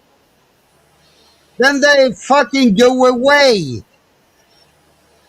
No, they can't. Listen, no, Jay, the way it works, they call it the king of the beggars. They pick up 10 people. They even cut off the arms of some people and make them like more attractive to being begged for. And they will put them on like the BTS in Bangkok down the bottom of the stairs. If they can hold a baby, so much the better. At the end of their 8-hour shift, they get picked up, fed miserably. They get all the money, and that's how they work. It's the king of the beggars. It's a big thing in Asia, a big thing. And all I'm saying, I think is, well. Do they still do that, Andy? I mean, I know I've seen the wagons in the morning delivering them. Yeah, they do. Bro. They do. That was 20 years ago. I haven't seen it recently. I think that's the beggars. I've not seen it recently. Still happens, Steve. I'd like up north. The one bloke, his legs were stuffed and all the rest of it. He used to crawl around on the ground, and every market you went to, he was there. He was on the board with wheels underneath it, right? No. He used to just drag himself along the gravel,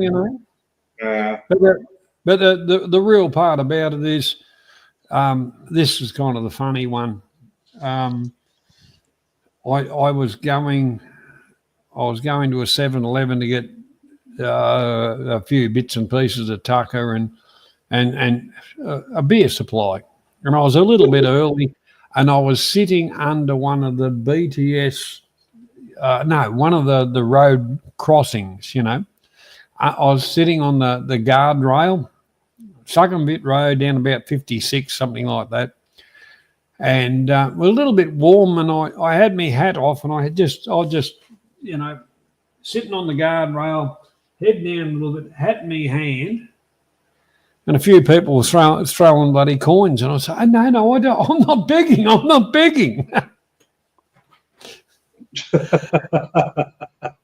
How much do you make, Johnny? That is the truth. Yeah. Well, so it all goes down to, let's get off the Pattaya thing now. So it was a great debate, and I loved it. I thought that was really, really, we all have our views on it. All right. One more question, Andy. Oh, Have you ever been to the Sanctuary of Truth? No, they were lying. Okay. What about the patio floating market? Have you ever been there? No, but of course I have. Yes, I've been What to about it all. mini Siam? Have you been there?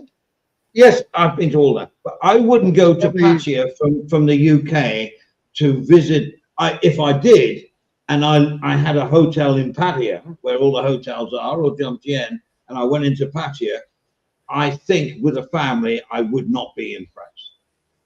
Andy, At 8 o'clock at night. Andy, next time I come over, we'll go to Pattaya, and we'll do the rope jump off the telecom tower. Yeah, that's that one there. Yeah. Yeah, that's a beauty. That's a beauty. I could do it because I was wearing a dress and I had no underpants on. Sorry, go on. Mind Pattaya. You do realize that Thais go to Pattaya for vacation. You do realize that, right? You they don't know. No, they have no idea. Of course, they know what's going on. Even the kids know what's going on. There's another one there. Nanook Botanical Gardens, Nanook, I think they call it. That's massive. It's well famous worldwide. Where is it? Pattaya. Fucking delusional. I'm sorry. No, and you're I'm all not wrong. even in Thailand. You know, That shit. You're lovely. He's going down with the ship. I'm the only. I've got the miniatures in Stephen.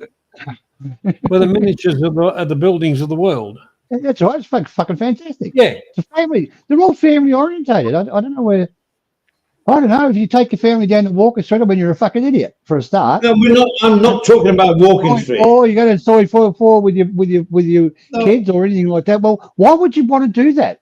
No, but I'm talking about the promenade of Beach Road, which is the selling point of Pattaya. I don't care what anybody says. No, it's the selling point. Yes, it is. You've got a long beach, a lovely, beautiful. They've done a good job on the promenade. A lovely beach, Andy.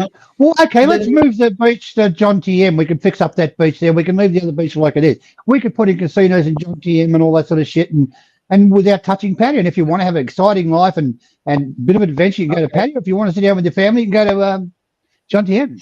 So what I'm trying to say is, okay, next news item, and this is the sort of thing you might come up with you're taking granny and your auntie and your 3 kids and your wife.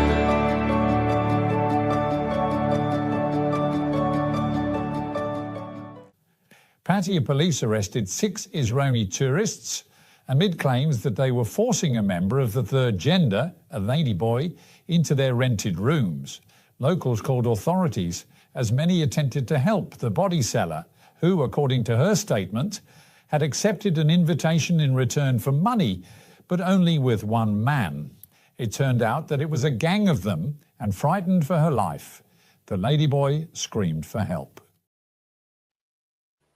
Oh, that's lovely. Auntie Anne, I'm sorry, just ignore that while we go and have a lovely time where we could be in Northern Okay, Spain. Andy, does that happen in Bangkok? What about Bangkok, Andy? Does that happen in Bangkok? You go to a lovely restaurant in Sukhumvit Road, which is the main road in Bangkok, and go outside and there's 2 ladyboys ripping the shit out of each other. That doesn't happen in Bangkok.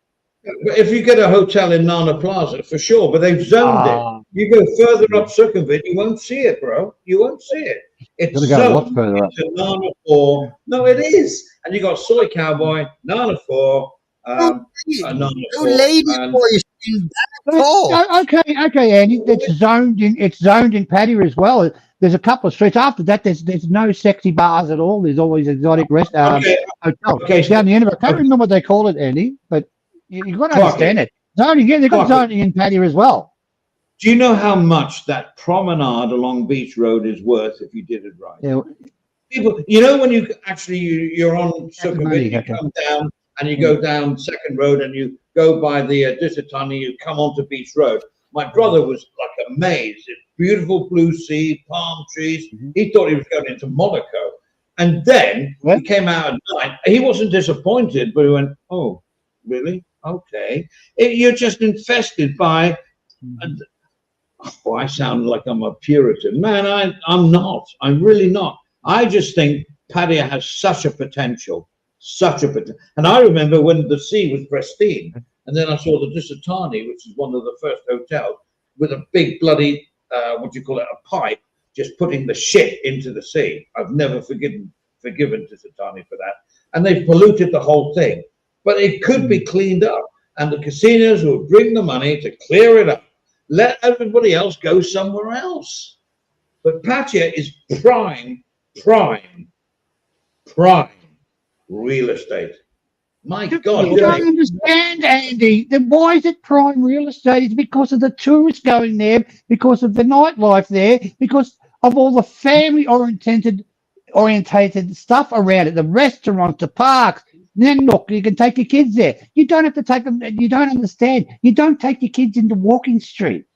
That's what I'm trying to say to you. I'm not talking about, forget Walking Street, Steve. Forget Walking Street. I'm talking about Beach Road. Yeah. You're talking about Beach Road, John Pierre. Beach Road is zoned as well. Down the end of it, you can't go in there. The girls are not allowed to go in there. They're not allowed in that section. Beach Road in Pattaya it's zoned, exactly the same as Sukhumvit Road. You got these prostitutes on Beach Road, or Pattaya Beach Road. Half of it, yeah. Not even half of it. Okay, so half is good, right? No, it's more than half as good. There's no prostitute, no nothing. Okay, I'm going to leave my argument there. I've just said what I feel, and all right, shall we just can I put my 2 penny worth in? Yeah, sure. I tend to bend towards Stephen's point of view, because only for the fact that you could do everything you're talking about, Andy, in Jomtien. You got the same beach, the same promenade. Everything is there already to make it a super duper family friendly, lovely super place. It's never going to be that. So you would leave everything as it is in Pattaya, right? Not broken, don't fix it. I think naturally, I mean, we've been talking about this for as long as I've been going. Naturally, the sawdier places, the bars and whatever, will gradually move further and further away from the beach. And the beach will be hotels, Miami type super duper things. Great. Make the beach better. But the thing we love about Pattaya will still be there. It'll just move further back towards East Pattaya, dark side, whatever you want to call it. I mean, you can see it happening already. I don't know why anybody's looking at bars near the sea unless you're buying it, because you know that hotels will come in and buy it up for you. But it's long term. But we're not going to be here. 50 years time, we won't recognise the place. Well, in 40 years, it hasn't really changed. In 40 years, and I tell you, yes, it's got more modern, but the same old thing is going on there over 40 years. In fact, it's got worse. It's become more commercial. But the amount of money that's spent there.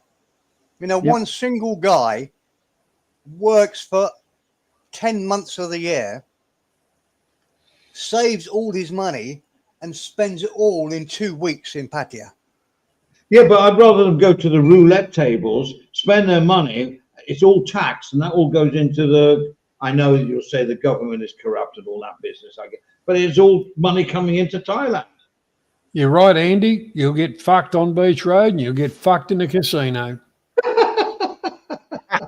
Yeah, but at least the cash that is spent on Beach Road as is doesn't go anywhere other than to the pockets of the girl. All right, Oz said to me once, yeah, but that money that goes to the girl will go up country to feed their. I get that, but that's a lame excuse. But in the casinos, the money will go directly into the government. All right, moving right along. All right, I've got a funny one here because anyway, it's good to agree to disagree. I love the debate. I really do. Who said we agreed? No, It's agree good to see to you change your point of disagree. view. Though. Agree to It's disagree. good to see you change your point of view, though, Andy. You're on our side now. Yeah, cool. Now, fuck off, Clarky. All right, now listen to this.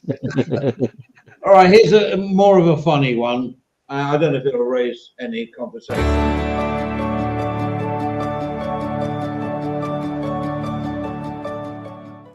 A row between neighbours in a Bangkok condo block has taken the media by storm, as one man was enraged that the other was housing a dog in the pet-free condo building. Despite complaints to management, according to him, nothing was done until he took matters into his own hands and released 2 large snakes in the hallway outside the errant dog owner's rooms.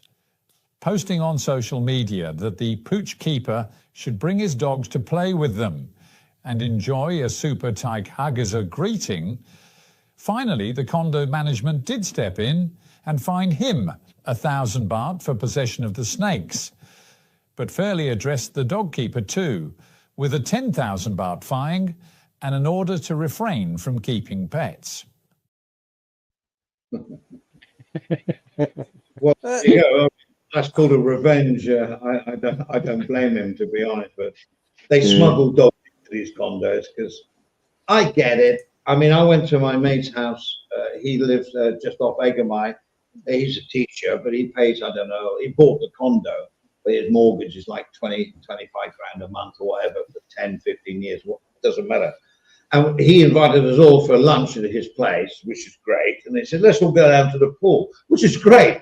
But there were guards all hanging around, making sure that we were like behaving ourselves. They weren't what's the word, aggressive or anything, but they were around. And I said to Rob, I said, man, why are they? He said, well, they don't want anyone behaving badly in the pool. I said, well, you got the wrong guys here. No, but they don't want drinking around the pool. They don't, no dogs, no anything. So these condos are more like, I don't know, nowadays. Jail cells. Well, Johnny, well said, mate.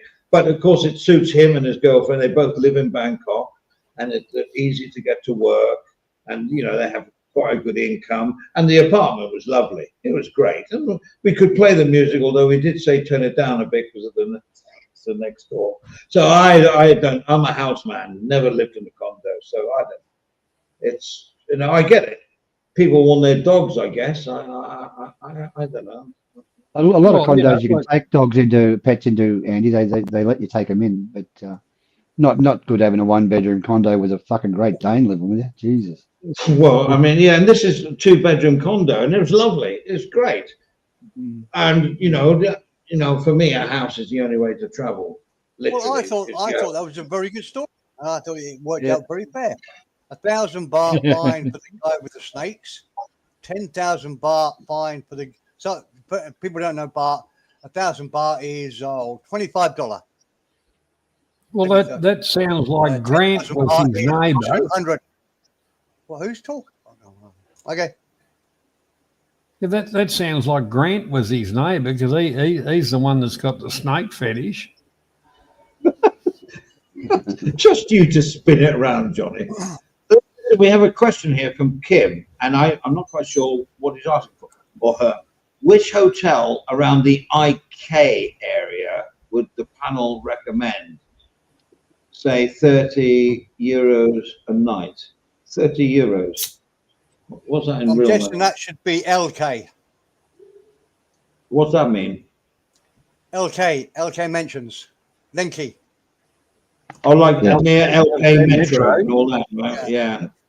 The problem is, Kim. Oh, I got a bite. We love questions like that, but the LK area is very big. I mean, there's LK mansions right next to Pattaya Klang, Centre Pattaya, and there's LK areas in the middle of Sorbicao. So what's our advice? So what would we say to Kim? It comes down to how much you want to pay. Do you want to pay £20 a night, $20 a night, or $100 a night? It's a tricky one. What's 30 euros in Thai baht? Anyone know? 30 euros.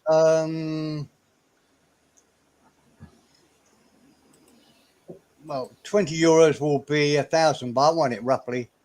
So 30, 1,500, 1,500. Well, why you want to be the euro's trading at 36.75.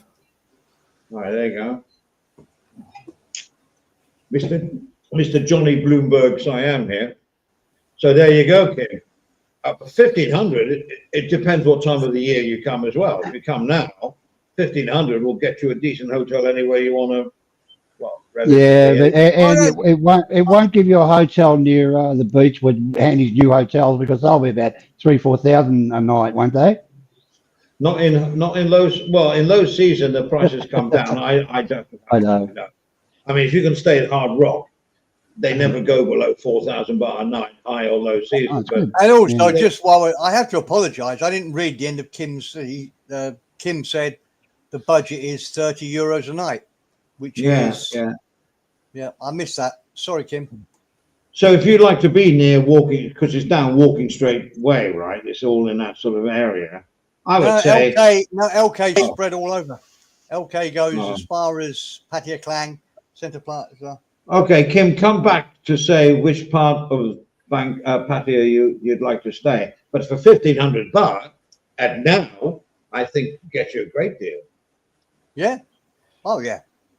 You'll get a good 3-star hotel on a good deal. You'll get a 4-star hotel, a pool. Be lovely. There you go, Kim. So come back if you say which area, but there you go. So voice of experience there. You'll get a good deal. In the winter, you can still get a good deal at 1,500, I think. They'll even throw in breakfast. For even less, you can, there's plenty of room on the beach. As long as you don't smoke on the beach. Not when I've got casinos, bro. Not allowed. Oh, you can fuck your casinos off. It's a nice beach. It's like Hawaii. You got that eyesore fucking Hilton hotel that thinks they own the fucking beach and God knows what. Fuck them. They don't own fuck all. Well, you know when you go to these hotel restaurants, if you went the way you went, people wouldn't be able to walk down the fucking beach. They wouldn't be able to do what they normally do. So that's why I go back to where the go with the flow, and it will happen, maybe, but only if it's there's plenty of projects around that are not finished, not whatever, all over the place. And because somebody had a brilliant idea, let's do that. And then the investors didn't come in, the money didn't come in, and there's broken-hearted projects all over Thailand, all south, north, you name it. But what they actually do is stuff up where people could just walk down the beach for fucking miles. You haven't got these guards standing on them. Oh, that's our beach. No, it's not. Fuck off. Well, if there's casinos, do you think these people will come back there?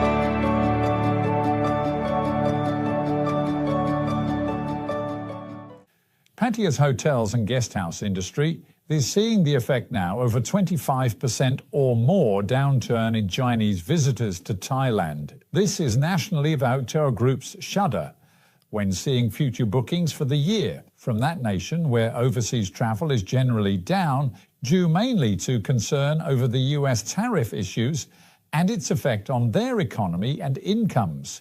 Pattaya City, which prior to COVID was overrun with tour buses, has seen a notable decline, which hoteliers hope to make up with a combination of domestic tourism and tourism from other overseas markets. For visitors.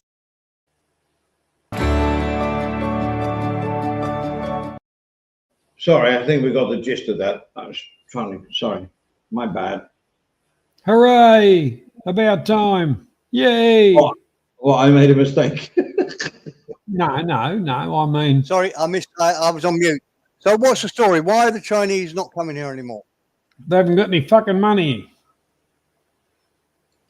Well, they also said that the travel agencies are looking for different destinations. No one ever likes them in Thailand. Well, the thing is, Jürgen, You can't say that. yeah, but hang on. Let's look at it. Yeah, because you interrupt me as usual. Hang on. Let's look at this. You didn't let me speak to finish, did you? Okay. Well, come on, sweetheart. Give us your fucking gem. Yeah, every Thai I have spoken with don't like Chinese tourists. They are loud. They think they own the country. They toss garbage everywhere. Not that Thais ever do that. No. But other than that, yeah, they just in general don't fucking like them. Because they are annoying. I don't recognize that's my experience with Thais and Chinese. Well, the whole part about it is, just said, JJ. And you have to bear in mind that there's going to be a little bit of animosity between natural Thais and Chinese, because the Chinese tend to own the biggest businesses here, the gold shops, the businesses. They tend to be quite wealthy. But you can't live in Thailand hating all the Chinese. The tourists, I've not seen anything like I've seen arrogant Russians. I've seen arrogant Indians. Never seen any arrogant Chinese at all. They're just like ducks. They follow the leader and that's it. Your view of the Chinese, I'm not saying you're wrong. It's just something I've never seen at all. Just do a Google search on YouTube. Just do a search on YouTube. And you will find that. You will see the Chinese, they let the kids piss on the streets. They throw garbage everywhere. And so, and about the garbage, again, the Thais are no better. But other than that, just do a fucking search on YouTube. And you will see the shit. JG, I don't need to. I don't need to see that. I'm on the ground. I see that. I can see that Russians are arrogant, and Indians sort of piss Thais off a little bit, and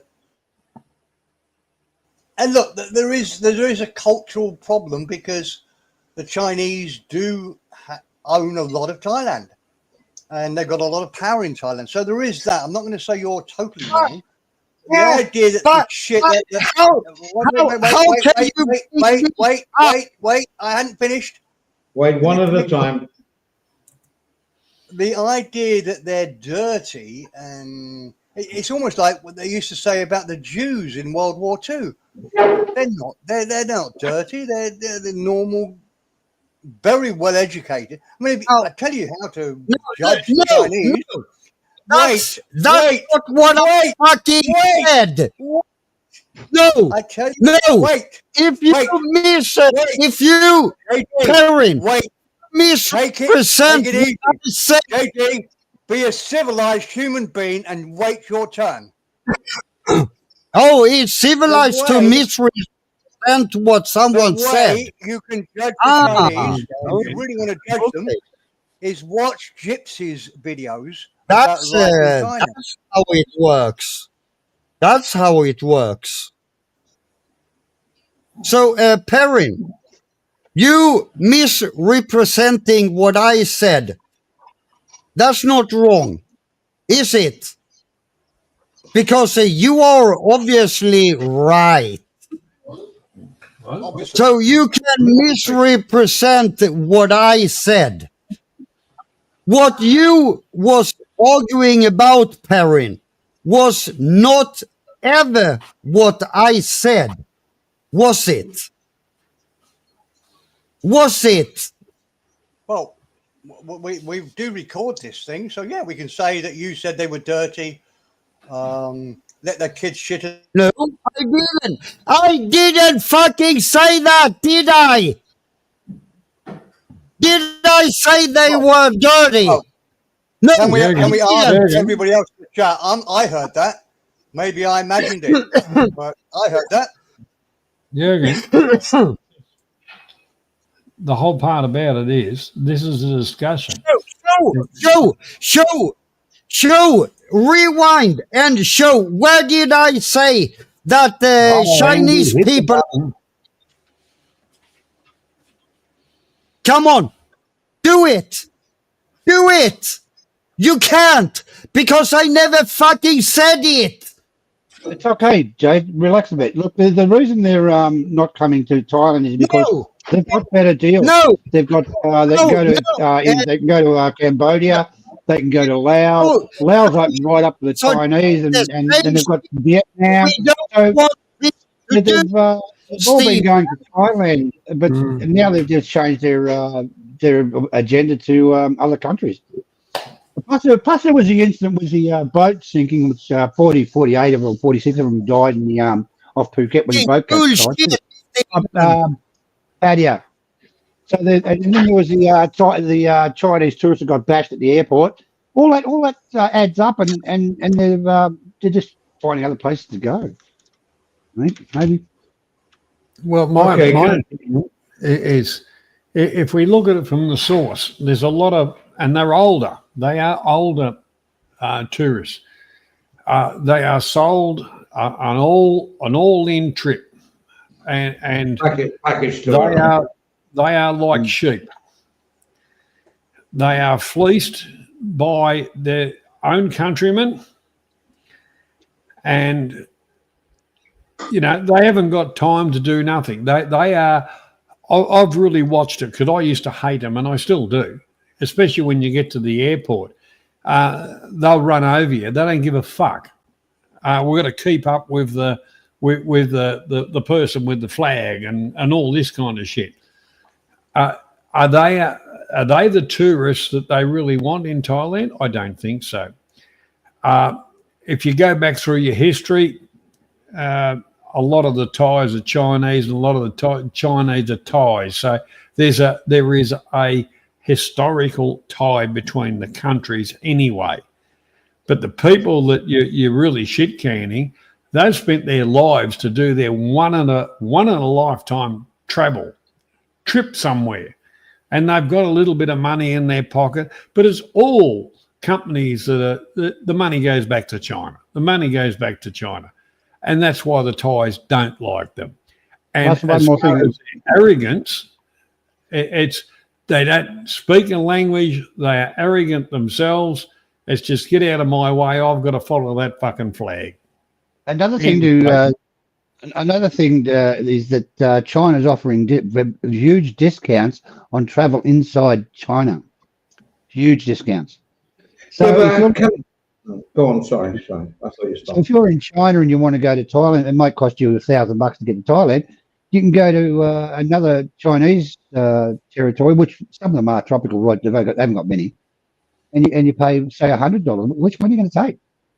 Or you can go to Cambodia and get a much better deal than Thailand, or Laos, or Vietnam. That's what's happened. Plus the boat.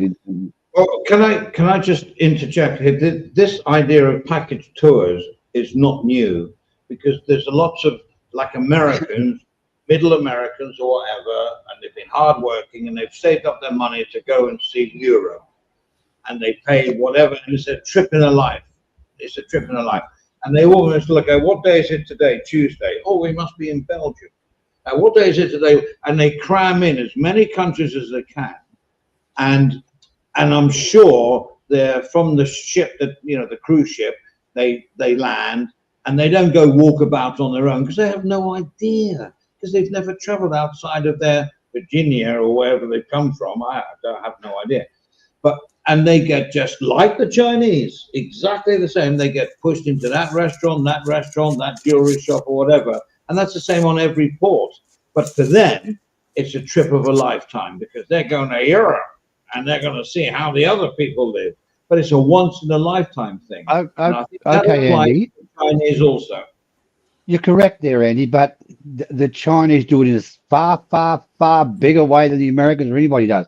That's their thing. That there's probably 50 to 1 compared to what we do with our travel and little Oh tours no, and I things. get that. Yeah, But they can't do it financially. They can't do it like we travel regularly. We're the lucky ones. God, yeah. Johnny comes over here, you come over here. You just when do I fancy commitments aside? I'll come over. These people don't. They've worked all their life in the Motown not Motown car factory anymore, but you understand what I'm saying. And this is their one trip that they're going to take lovely Lily with them, and they're 60 plus, and they will get on a boat. They'll be looked after. They got 3 meals a day on a buffet and whatever, got cabin, and they stop at the ports, whether it be Greece or whatever, and they'll take a quick look around because they're not allowed to sort of like vary off it, and that's it. But for them, it serves a purpose, and for the Chinese, I think it's the same. And hear me out on this one. Thais, I hope no one's listening. No, it's not many people listening. Thais do not like the Chinese, even the second generation Chinese. They will tolerate them, but they're not the same as the Thais. They are not the same as the Thais. I think Andy, they don't like them, but they don't hate them. I mean, my ex-business didn't like them, but they don't hate them. No, of course they don't. Like we were saying before, there's lots of. I don't know whether you said it. There's lots of Chinese that actually live in Thailand. There's lots of second generation relation. They've got Thai passports. They live there. They're Thai Chinese. They're Thai Chinese.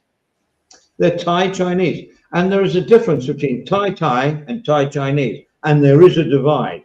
But as you said, they tolerate them. But I'm not. But you know why? The Thai Chinese are more hardworking. Yeah, they are. I'm sorry to say, they're more hardworking, but they're Thai citizens. They're second, third generation Thai, but they're Chinese. But the point is, what am I trying to say here? Somebody help me out. So I can't remember. just because you can't hear. But and the Indians is the same. They say in Thai it's care. And they won't say it to their faces, of course, but they think the Indians, which are second generation, same Chinese. And there's lots of affluent, influential Indians here. Dunkin' Donuts, Nana Plaza's owned by Indians, loads of hotels. They have a big presence here.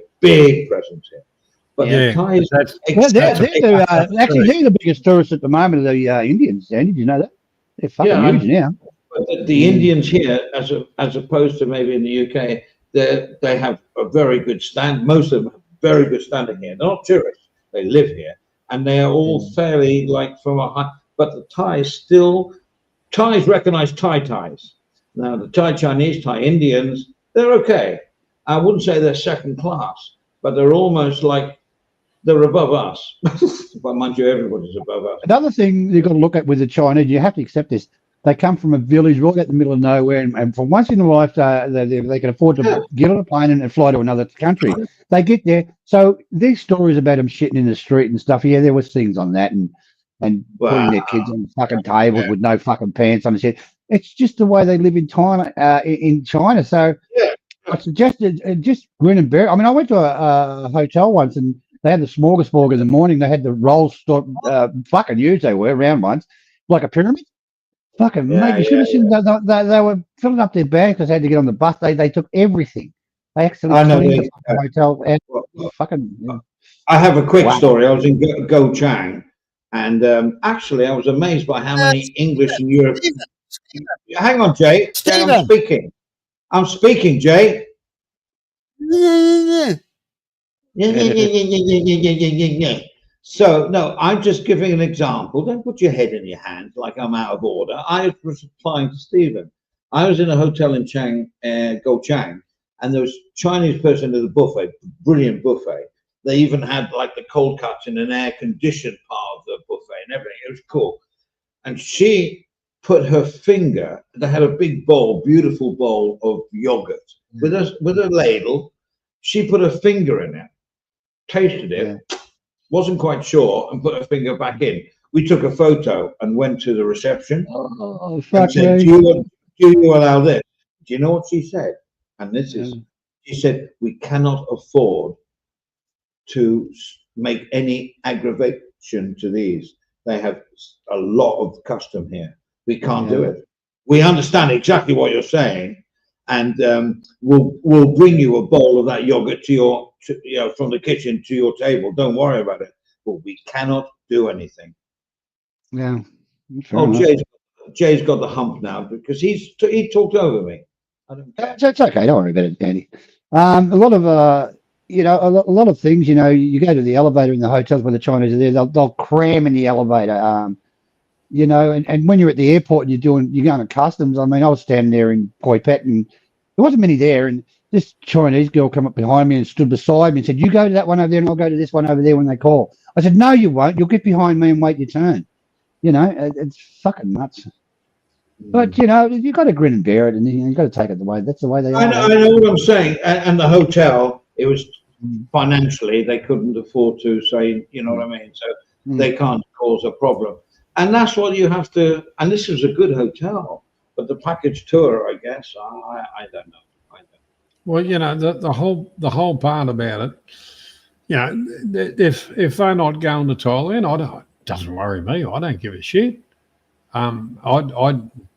The places that complain about it and all the rest of it, they're virtually owned by the Chinese. Yeah, they've got a Thai signature there somewhere, but the money's not going to freaking Thailand, so fuck them. Yeah, there you go. No, I agree. But I keep saying, the American cruise ships that go to Europe, it's more or less exactly the same. They behave a little bit better because of their culture.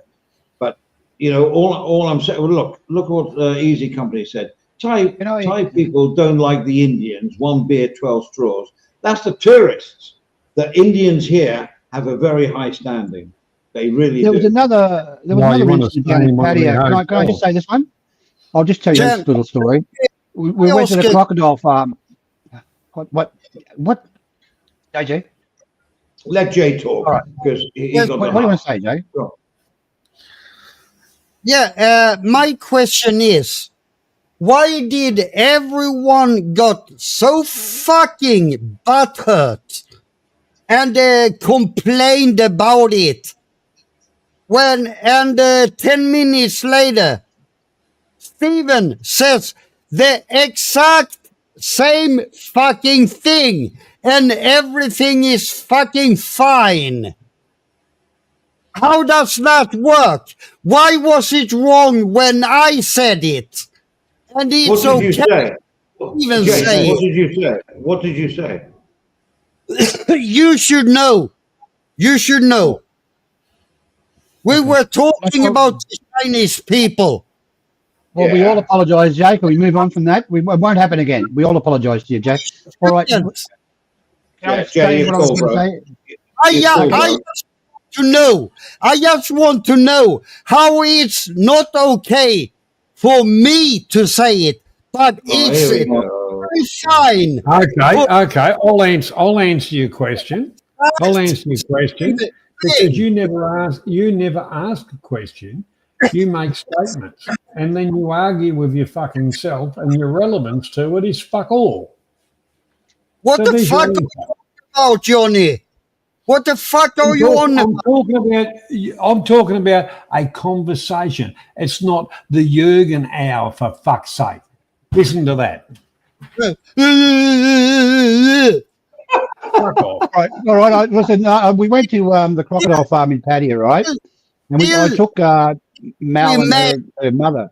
It was okay when Steven said it, but it wasn't okay when I said it.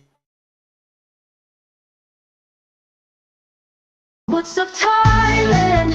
The land to be, from the mountains high to the Andaman Sea, dancing in the streets of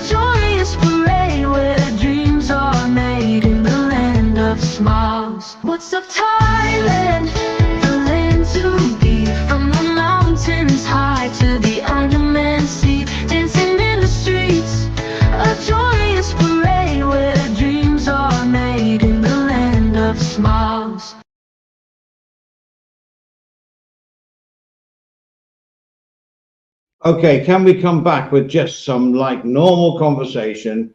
And that's All right, can everybody. I? Yeah, okay. Look, I went to the crocodile farm in Padua with Mel and her mother. Mother's quite old. She was about well into the late 80s, and there was just nowhere to sit. And we're walking in the things there, and a Chinese lady got up and gave Mel's mother a seat. So they're not all bad, the Chinese. You know? Hey, no. I was in Chiang Mai when you go up all those steps to that temple. Yeah. And she was at the top. There was a girl with a selfie, and she fell over the wall. And the guy was going, "Oh, a little bit further back, a little bit." And she fell right out. Well, she didn't hurt herself, but I thought it was really funny. Anyway, I'm just trying to put a little bit of humour here. And then there was a time in a restaurant, mate. We're at the front of, I think it was not a restaurant, 7-Eleven, and the Chinese sat down across from us, right, at the same type of table. They got their kid out of its holster with no fucking pants and was scrape its ass all over the table. I was a stainless steel. Like, it was fucking disgusting, right? Yeah. Leave. Yeah. Jay, when are you coming back to Thailand? When are you thinking of coming back?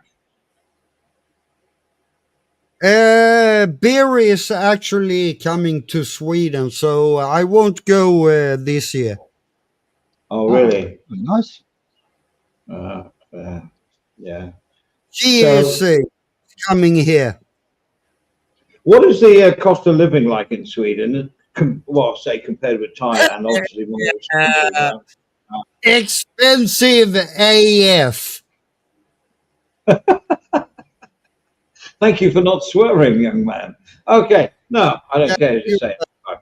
You're welcome. So, but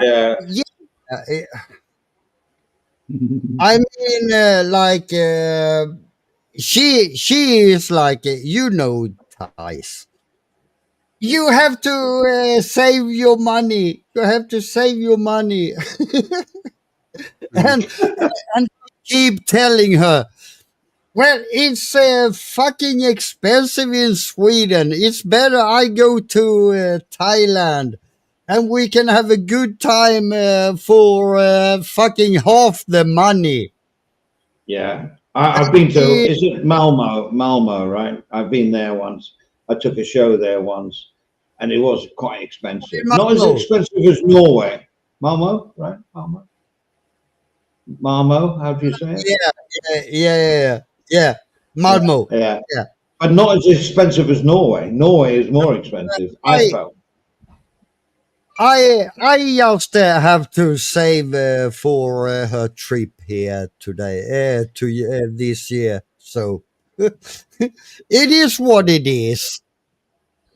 Yeah, I know it is. It is what it is. So you're not going to come back here till next, like, what year is it now? 2026. You're coming back. Maybe later, like November or something. Maybe. But at the moment, it's she's coming here. So okay. So I'll be moving to Bangkok. I think in a couple of weeks. I'm moving out. Nice condo. I'll have a nice condo. And you can come and stay with me, mate, but you must come by yourself, and I'll kick me missus out. We can just spend a bit of quality time together. Yeah, I've been like this. Okay, come on. There is 4 days until I go on a month holiday, and I have nothing planned. The first plan was to go to Ireland, but the hotels there are expensive as fuck. Okay? Yeah. Ireland's very expensive. When I saw those prices, I just said, forget it. I'd rather go on a weekend to fucking Thailand. How much does it cost you to fly to Thailand, Jay, from where you are? Sorry? How much does it cost you to fly to Thailand from where you are? Now about $1,000. Yeah, I was going to ask that question. $1,000. How much Well, is wouldn't that you be in? better off doing that? Huh? How much is that? Fuck. Yeah, please. I only do partly. Yeah, gets that way, doesn't it? It's expensive. Let's put it that way. It's not that expensive, but it's still money. Yeah. Yeah, but you get a shitload of salary. So I'm not getting in. I'm going into money. Fucking filthy fucking rich little bastard.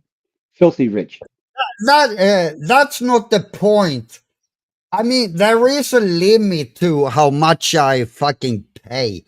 I do miss her, but I don't miss her that much. Nothing's going to change. Jesus Christ! Oh, that's just Nothing's going to change, my love, for you. I Yeah. don't know the rest of the words. It's up to you. She will still be there in a year.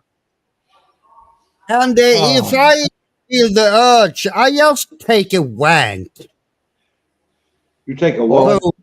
You fucking sicko. I thought you said I'd take a wank. I'm sorry. I've got he wouldn't say things like that. Oh no, I would never say something like that. See how muscular his right. See how muscular his right arm is. It would never cross your mind, Jay, to say something like that. Hey, man, do you feel the love from our channel to you? You know, and you're cool. We're not trying to make you.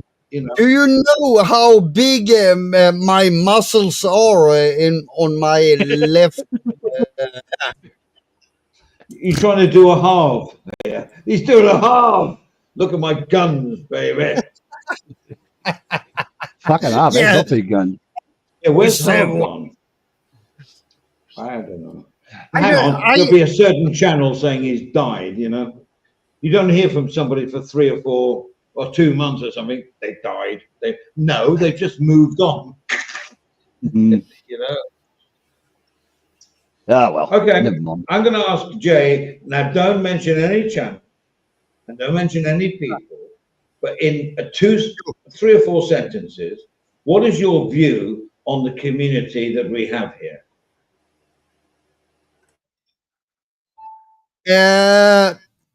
This with you guys and Steven, that's awesome. It is. That's all I have to say. That's all I have to say. Well, there's not many channels around now where you can just have a conversation, right? Yeah. Like this. This is the only one. To be honest. Yes. Yes. Yeah, it is. And that's the only reason why we didn't get many views. Because in this community, nobody wants to know. I mean, I'm blessed everybody that's participating in the 20 watching. Yeah. I promote your channel once I can promote it again.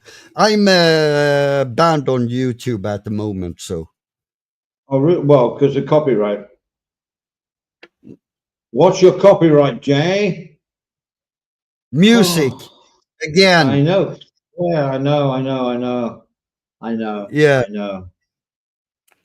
And people like you just like to play music, but you just can't do it here. You know what I mean? It's so. Yeah. I mean, people like Colin get away with it, but they're not monetized. So, how come you got done by copyright for music?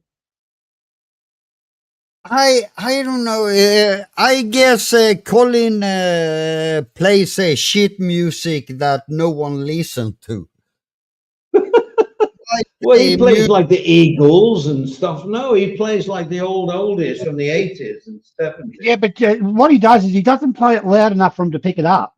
That's the thing. Is that a thing, right? Are we going to have to discuss this in the group Yeah, meeting next week? and he plays it low, and he talks. He's That's what I just fucking said. he talks. Why are you repeating what I said, you little bastard? Why is there, Clarky? Why is there a chat thing coming up in your bloody avatar? No idea. Yes, well, you've done something. No, I didn't do anything. I can't read it. It would be really cool if it was bigger. Put it on full screen, Andy, see if it comes up.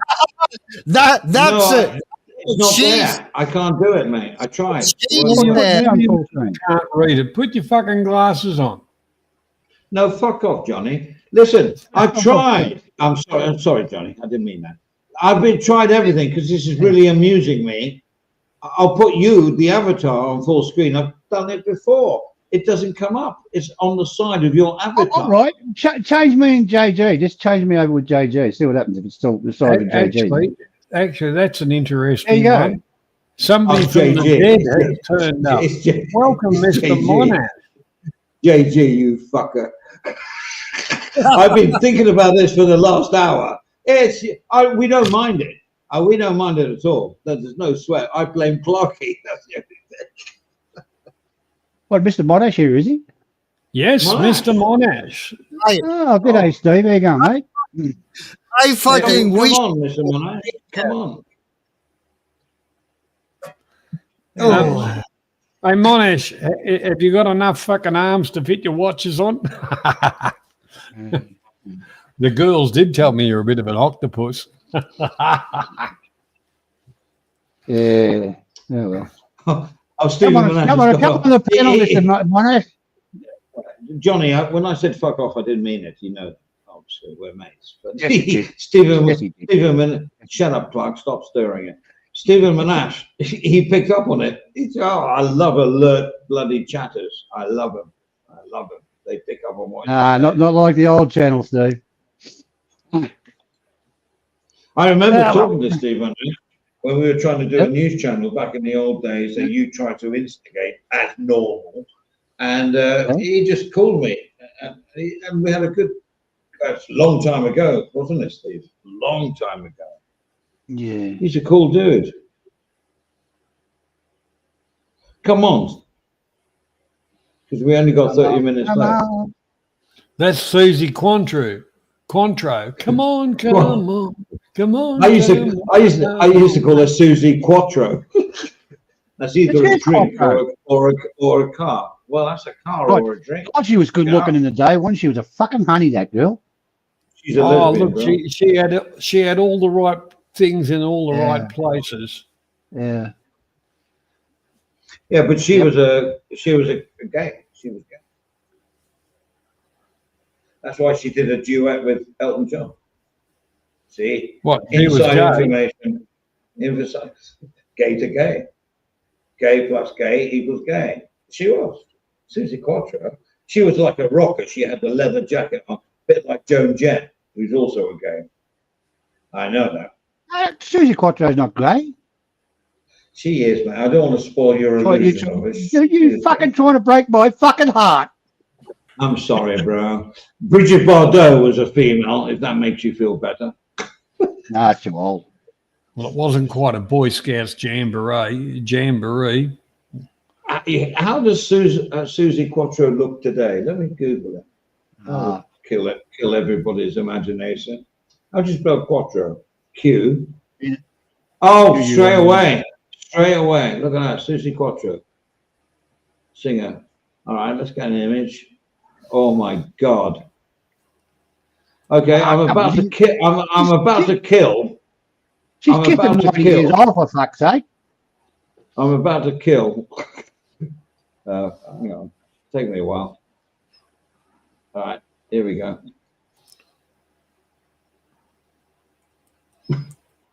Anybody see that? Yeah. Still all right. What do you mean she looked all right? He's fucking 80 years old, Andy, for fuck's sake. Got fucking over that, I think. Oh, look, you wouldn't dig her up and fuck her rotten, that's for sure. Oh, yeah. No, I don't think so, but, you know. I can't lift it up. 70? She's more than 70, Monash. She'd be fucking close at 90. Somebody Google it. Come on, Susie Quattro. Oh, I've got it. I'm here, man. I'm your man. She is age after Quattro. Put age after 90, she's 92. There you go. Looking like that. Not too bad. 90 fucking 2. Fucking me. Oh, she'd go off like a... Hey, Jay, she'd go right off. He'd be probably think it was the last fucking go berserk. Never 92. I don't know where you're reading that from. I'm joking. I'm joking. What's wrong with you guys? She's the same age as me, I reckon. Yeah. Well, I tell you what, she's She's only 55. Can you see the face? With those lips, she's obviously done a lot of oral Botox. work. Oh, I was at Botox, but yeah. Bless her. One of the best she looking did. one was, what was her name? Shit. Well, here we go. Stephen's on one. No, I'm just playing myself. I got the camera off. What was it? Shit. Oh, Linda Rodstead. She was a fucking honey. oh, what music did she make, bro? Linda Rodstead. We used to Blue call her. you. Oh yeah, Linda Thermostat. We used to call her. Yeah. Another good looking one was Kate Go on Bush. then. Kate Bush. I'm running up the hill. Oh, you've got to be running up the joking. hill. Oh no, Johnny, she was fucking cool, mate. Don't worry about the music. Turn the volume down. Oh, Oh right. No, we always, as DJs back in the year, we always took the piss out of her for some reason. Bless her. Yeah. I've got a picture of her here. Oh, What's the other one? Kim Wilde. Kim Wilde. She was fucking good looking too. Oh, what I got about, a signed autograph of her. Juice Newton? Who? Have you seen Kim Wilde lately, Stephen? Big girl, yeah. Yeah, you could say that. Yeah. But you're right. Yeah, she was gorgeous. I mean, her father was old rock and roll singer as well, wasn't he? Yeah, he was. Yeah, you're right. His name Kim Wilde, was it? Kim I've got Wilde, a picture. Yeah.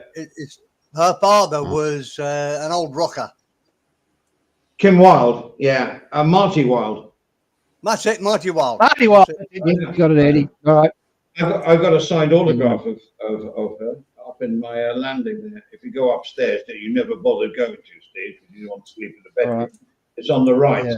Third I picture up. did sign your toilet wall. I had a Technicolor on me, so you can look at that. I'd love all that, mate. I'm surprised no one did that. You know, I even supplied felt tip pens on the dining room table.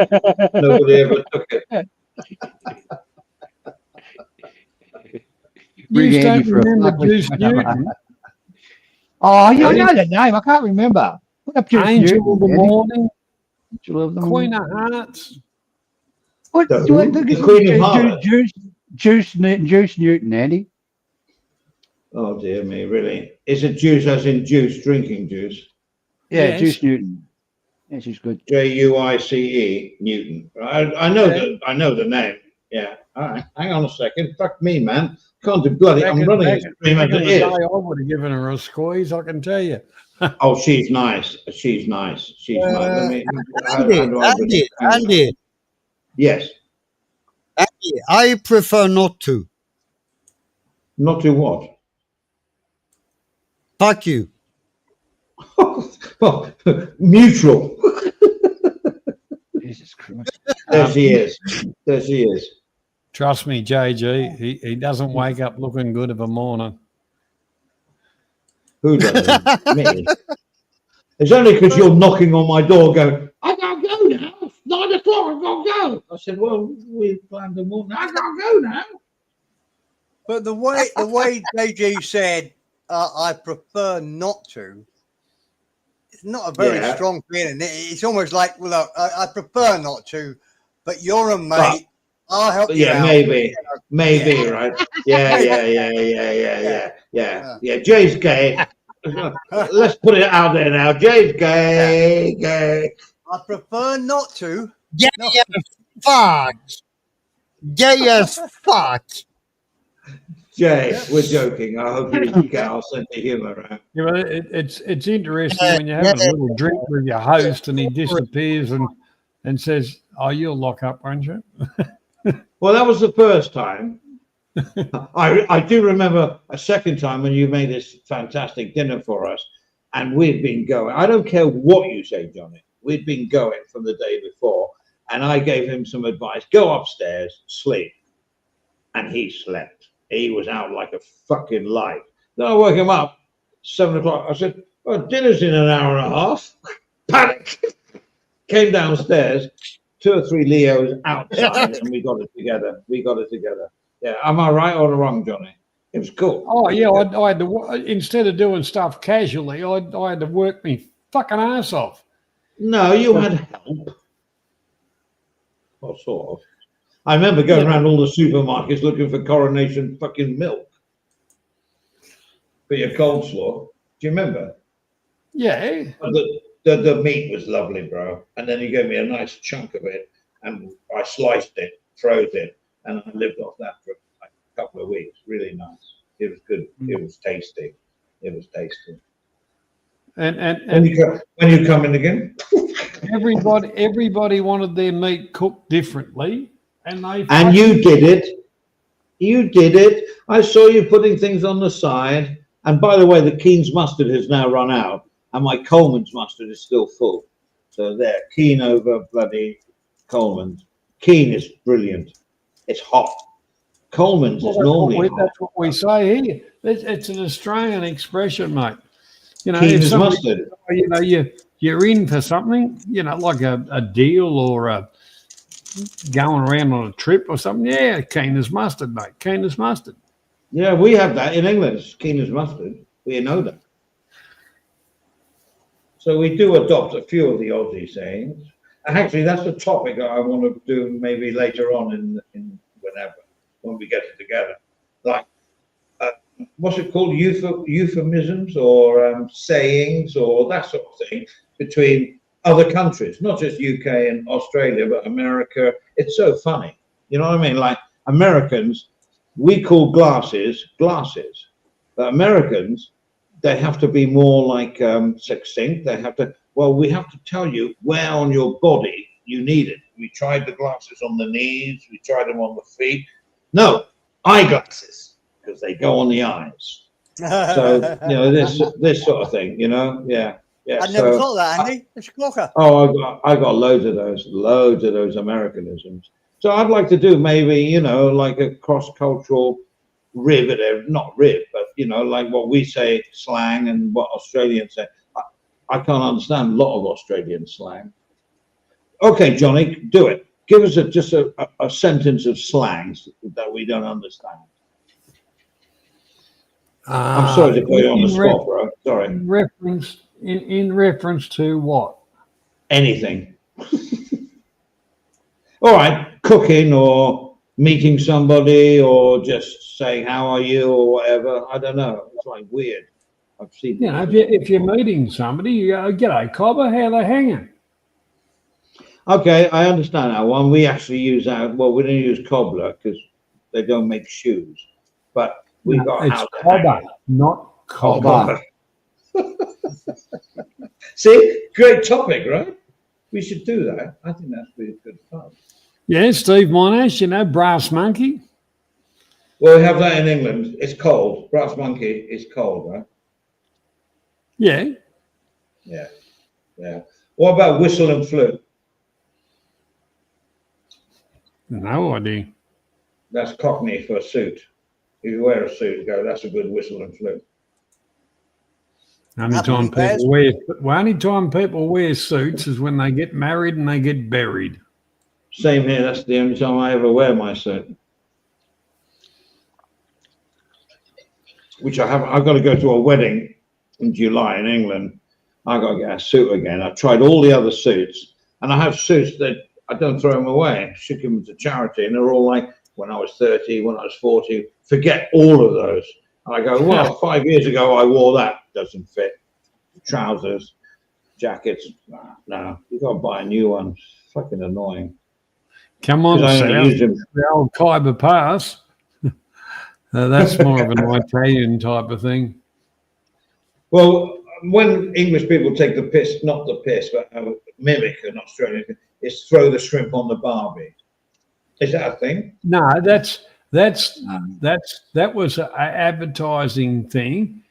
We don't throw a shrimp on the barbie. It was designed for the American market. It was Crocodile Dundee, wasn't it, John? Yeah, and the whole part about it is don't call them shrimp. We call them prawns. Yeah. I don't know the difference, to be honest. You know, come on, fair sack. The difference is Americans call them shrimp and we call them prawns. The rest of the world. Yeah. All right. Us English people, we call them anything. Yeah. Fair all right. So that's it. And then we have crayfish instead of lobster. You got to have a lobster. Lobster. Goddamn lobster. You know the problem. You know, when I went to the States and you got seafood, they put that like liquid butter over everything. What's all that about? Yeah. Like a dip into the liquid, like an good old Thai sauce, or nothing. You know what I mean? Like enjoy the flavor. So that could be a new topic for another show. Colloquialisms, international. I can't say it, but colloquialism. Thank you very much, Mr. Siam. That one, yeah. Colloquialisms. I'm on ibuprofen and Leo, so excuse me. And like I said before, fair suck of the Sav. The what? Fair suck of the Sav. Fair suck of the Sav. South Brown, throw shrimp on the barbie. Good day, come on, you. Oh, fucking hell. All right. So, hey, that's a good topic, guys. Perrin. Fair suck of the Sav, Loy. Hey, what? It means a good head job. Fair suck of the Sav, Loy. Fair suck of the Sav. Oh, a saveloy, as in saveloy, right? As in sausage, as in a penis. Yeah. I usually say to someone who's pissing in your ear. I missed the subject. What did you say, Andy? Well, we're talking about sucking the Sav. No, we're not, Johnny. Yes, we are. But I thought a good topic would be colloquialisms or between different nations. I can throw. I'll do my research. A few Thai ones in there. But English, Australian, American, what they say. You missed. Oh, you got the eyeglasses bit, right? You know, waste paper bin. No, a bin is for everything. Oh no, it's for waste paper. You know what I mean? Like it's like, I mean, it's brilliant. I like. No, we're talking like the boot of the car and the trunk of the car, the pavement and the sidewalk. Yeah, I mean, Americans couldn't work out the pavement. English people, you walk on the pavement. No, they all got run over because you have to be on the sidewalk. A lot of these, watching these Fourth Amendment. Is it Fourth Amendment or First Amendment? Where they're auditors, and they now call it the public easement. So their pavement used to be the sidewalk. It's now called the public easement. Yep. Yeah, I used to follow these guys. I'm sorry, but I got a bit pissed off with these auditors because they're provoking. They're provoking.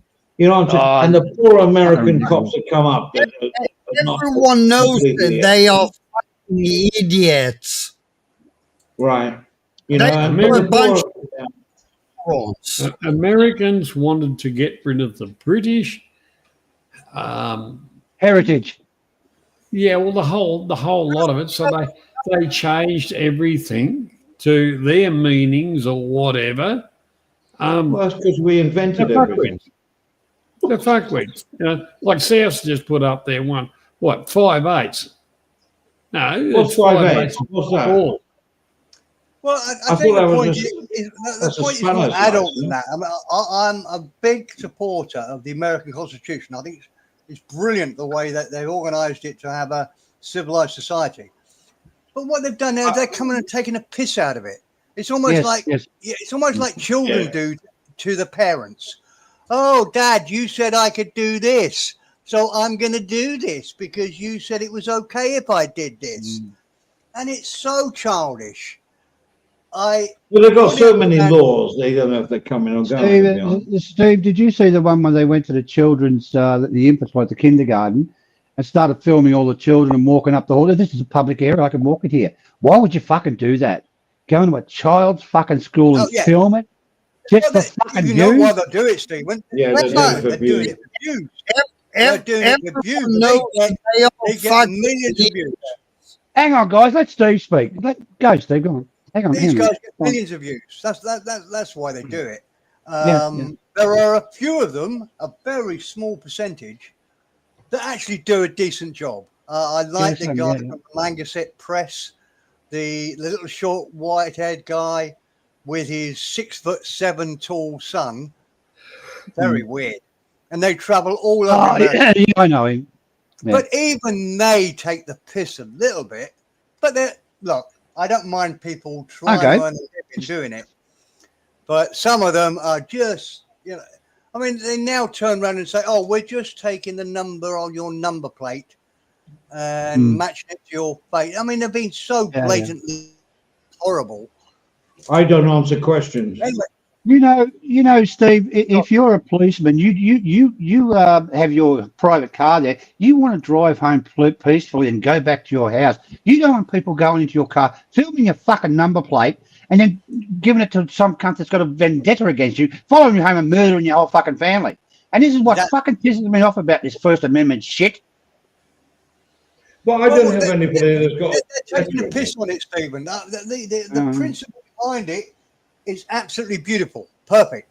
Yeah, I know that. It's just like your children do to you when the great fortunate thing is when you're a parent, you can turn around to your kids and say, "Stop being stupid." But children do exactly the same sort of thing. Children do exactly the same sort of thing. They push the limits to try to get away with whatever they can get away with. And this is what these people do. And it spoils, it just spoils the world we're in. Right. Call your sergeant. Call your sergeant. Fucking Jesus. Oh, supervisor. I know supervisor. Yes, Call supervisor. supervisor. We all watch him. Oh, yeah. I don't watch him anymore because actually I feel sorry for them. I'll just say one more thing. I'm astonished that there's any policeman in America that still doesn't understand the First, Second, and Fourth Amendment and Fifth Amendment. Because all these guys do, they're waiting for a reaction. If the policeman just comes along and says, well, hello, sir, would like your name and address, but if you don't want to give it to us, you're welcome to stand here and take photos as long as you want. Knock yourself out. But they don't. The copper comes along and says, right, I want your name and address. Because they don't know it. Before you go, Steve, there was one American. He went to a petrol station. It was taped off. And the police, what are you doing there? What do you want? And blah blah. You can film for it, but don't go beyond the tape. I'll go down the tape if I want to. A person just got killed there with an accident, and it was fucking disgusting. And he's saying, "Oh, fuck you, fucking coppers, you fucking dog, you fucking rats," and it was fucking disgusting, mate. Really disgusting. And that's funny because look, there are a lot of bad coppers in America that are arrogant and take the piss. Yeah. Can I let you into a secret? For many, many years, I would never ever call an English policeman a cop. I thought it was a bad word. Yeah, honestly, it's not a good thing. Never call. We would call them yes, policeman, or what do we used to call them? Officer, I reckon. I don't care their rank. Yeah, okay, officer. Yeah, officer, Not that I got into trouble, but if I would never call them a cop back in the UK, back in the day. Never call them a cop. And now, apparently, that's okay, right? Oh, yeah. Look at Steve Monash. What did he say? Can't see it, mate. Hang on a minute. One of the last ones. Oh, really? I can't see it. Oh, yeah, I got it. Hang on a second. If you do not give your details to police in the US, you are deported. Tasered, but the thing is, they are ignorant. I don't know. See if Perrin understands UK. Do we have like these amendment things in the UK? Do we have like the First Amendment? We have a constitution, obviously, but do we have them pinpointed like First Amendment, Second Amendment? I don't know. Do we, Mr. Farron? I think he's gone, mate. He's taken the fifth. I don't know if we do. I'm not sure. In Australia, do you have all those amendment things? No, well, actually, we have our constitution. We have our constitution, but it's not like the America's Bill of Rights. Yeah, that rings a bell. But everyone keeps talking about the amendment, don't they? We have the right to shut up and do as you're fucking told, pay as much tax as we can subtract out of you, or fuck off. Well, I'm choosing fuck off. The police in Australia, you don't fuck around with them, don't talk to them disrespectfully, or you will fucking get it. They don't give a fuck. The police in Australia are not police anymore. They are nothing more than money-raising parasite cunts. Okay. They are fucking not the coppers that I grew up with. You had respect for. Now they're just fucking ass white pieces of shit. And the thing is, they've had to go overseas to get coppers, and they've lowered the standard that low that they've got fucking just about fucking retards.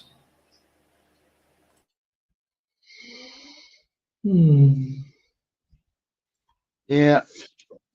I mean, we always used to take the piss out of Americans because they're insured for everything. You know what I mean? Like insurance. And there's a law about this and law about this. And England was back in the 60s, 70s, pretty lenient on laws, but it's changed.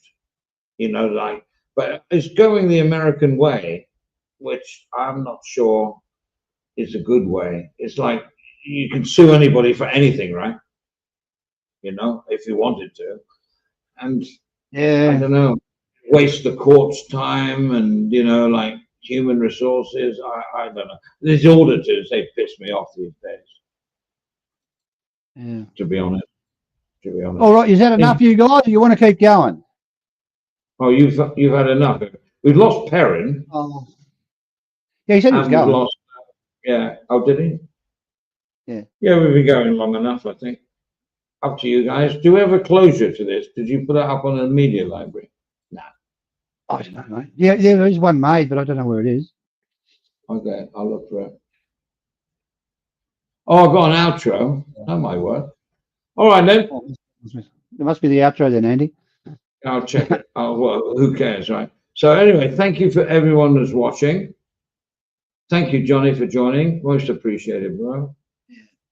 Thanks, John. Yeah. See you, Clarky. See you, mate. Good night. What's up, Thailand? The land to be. From the mountains high to the Andaman Sea, dancing in the streets, a joyous parade where dreams are made in the land of smiles.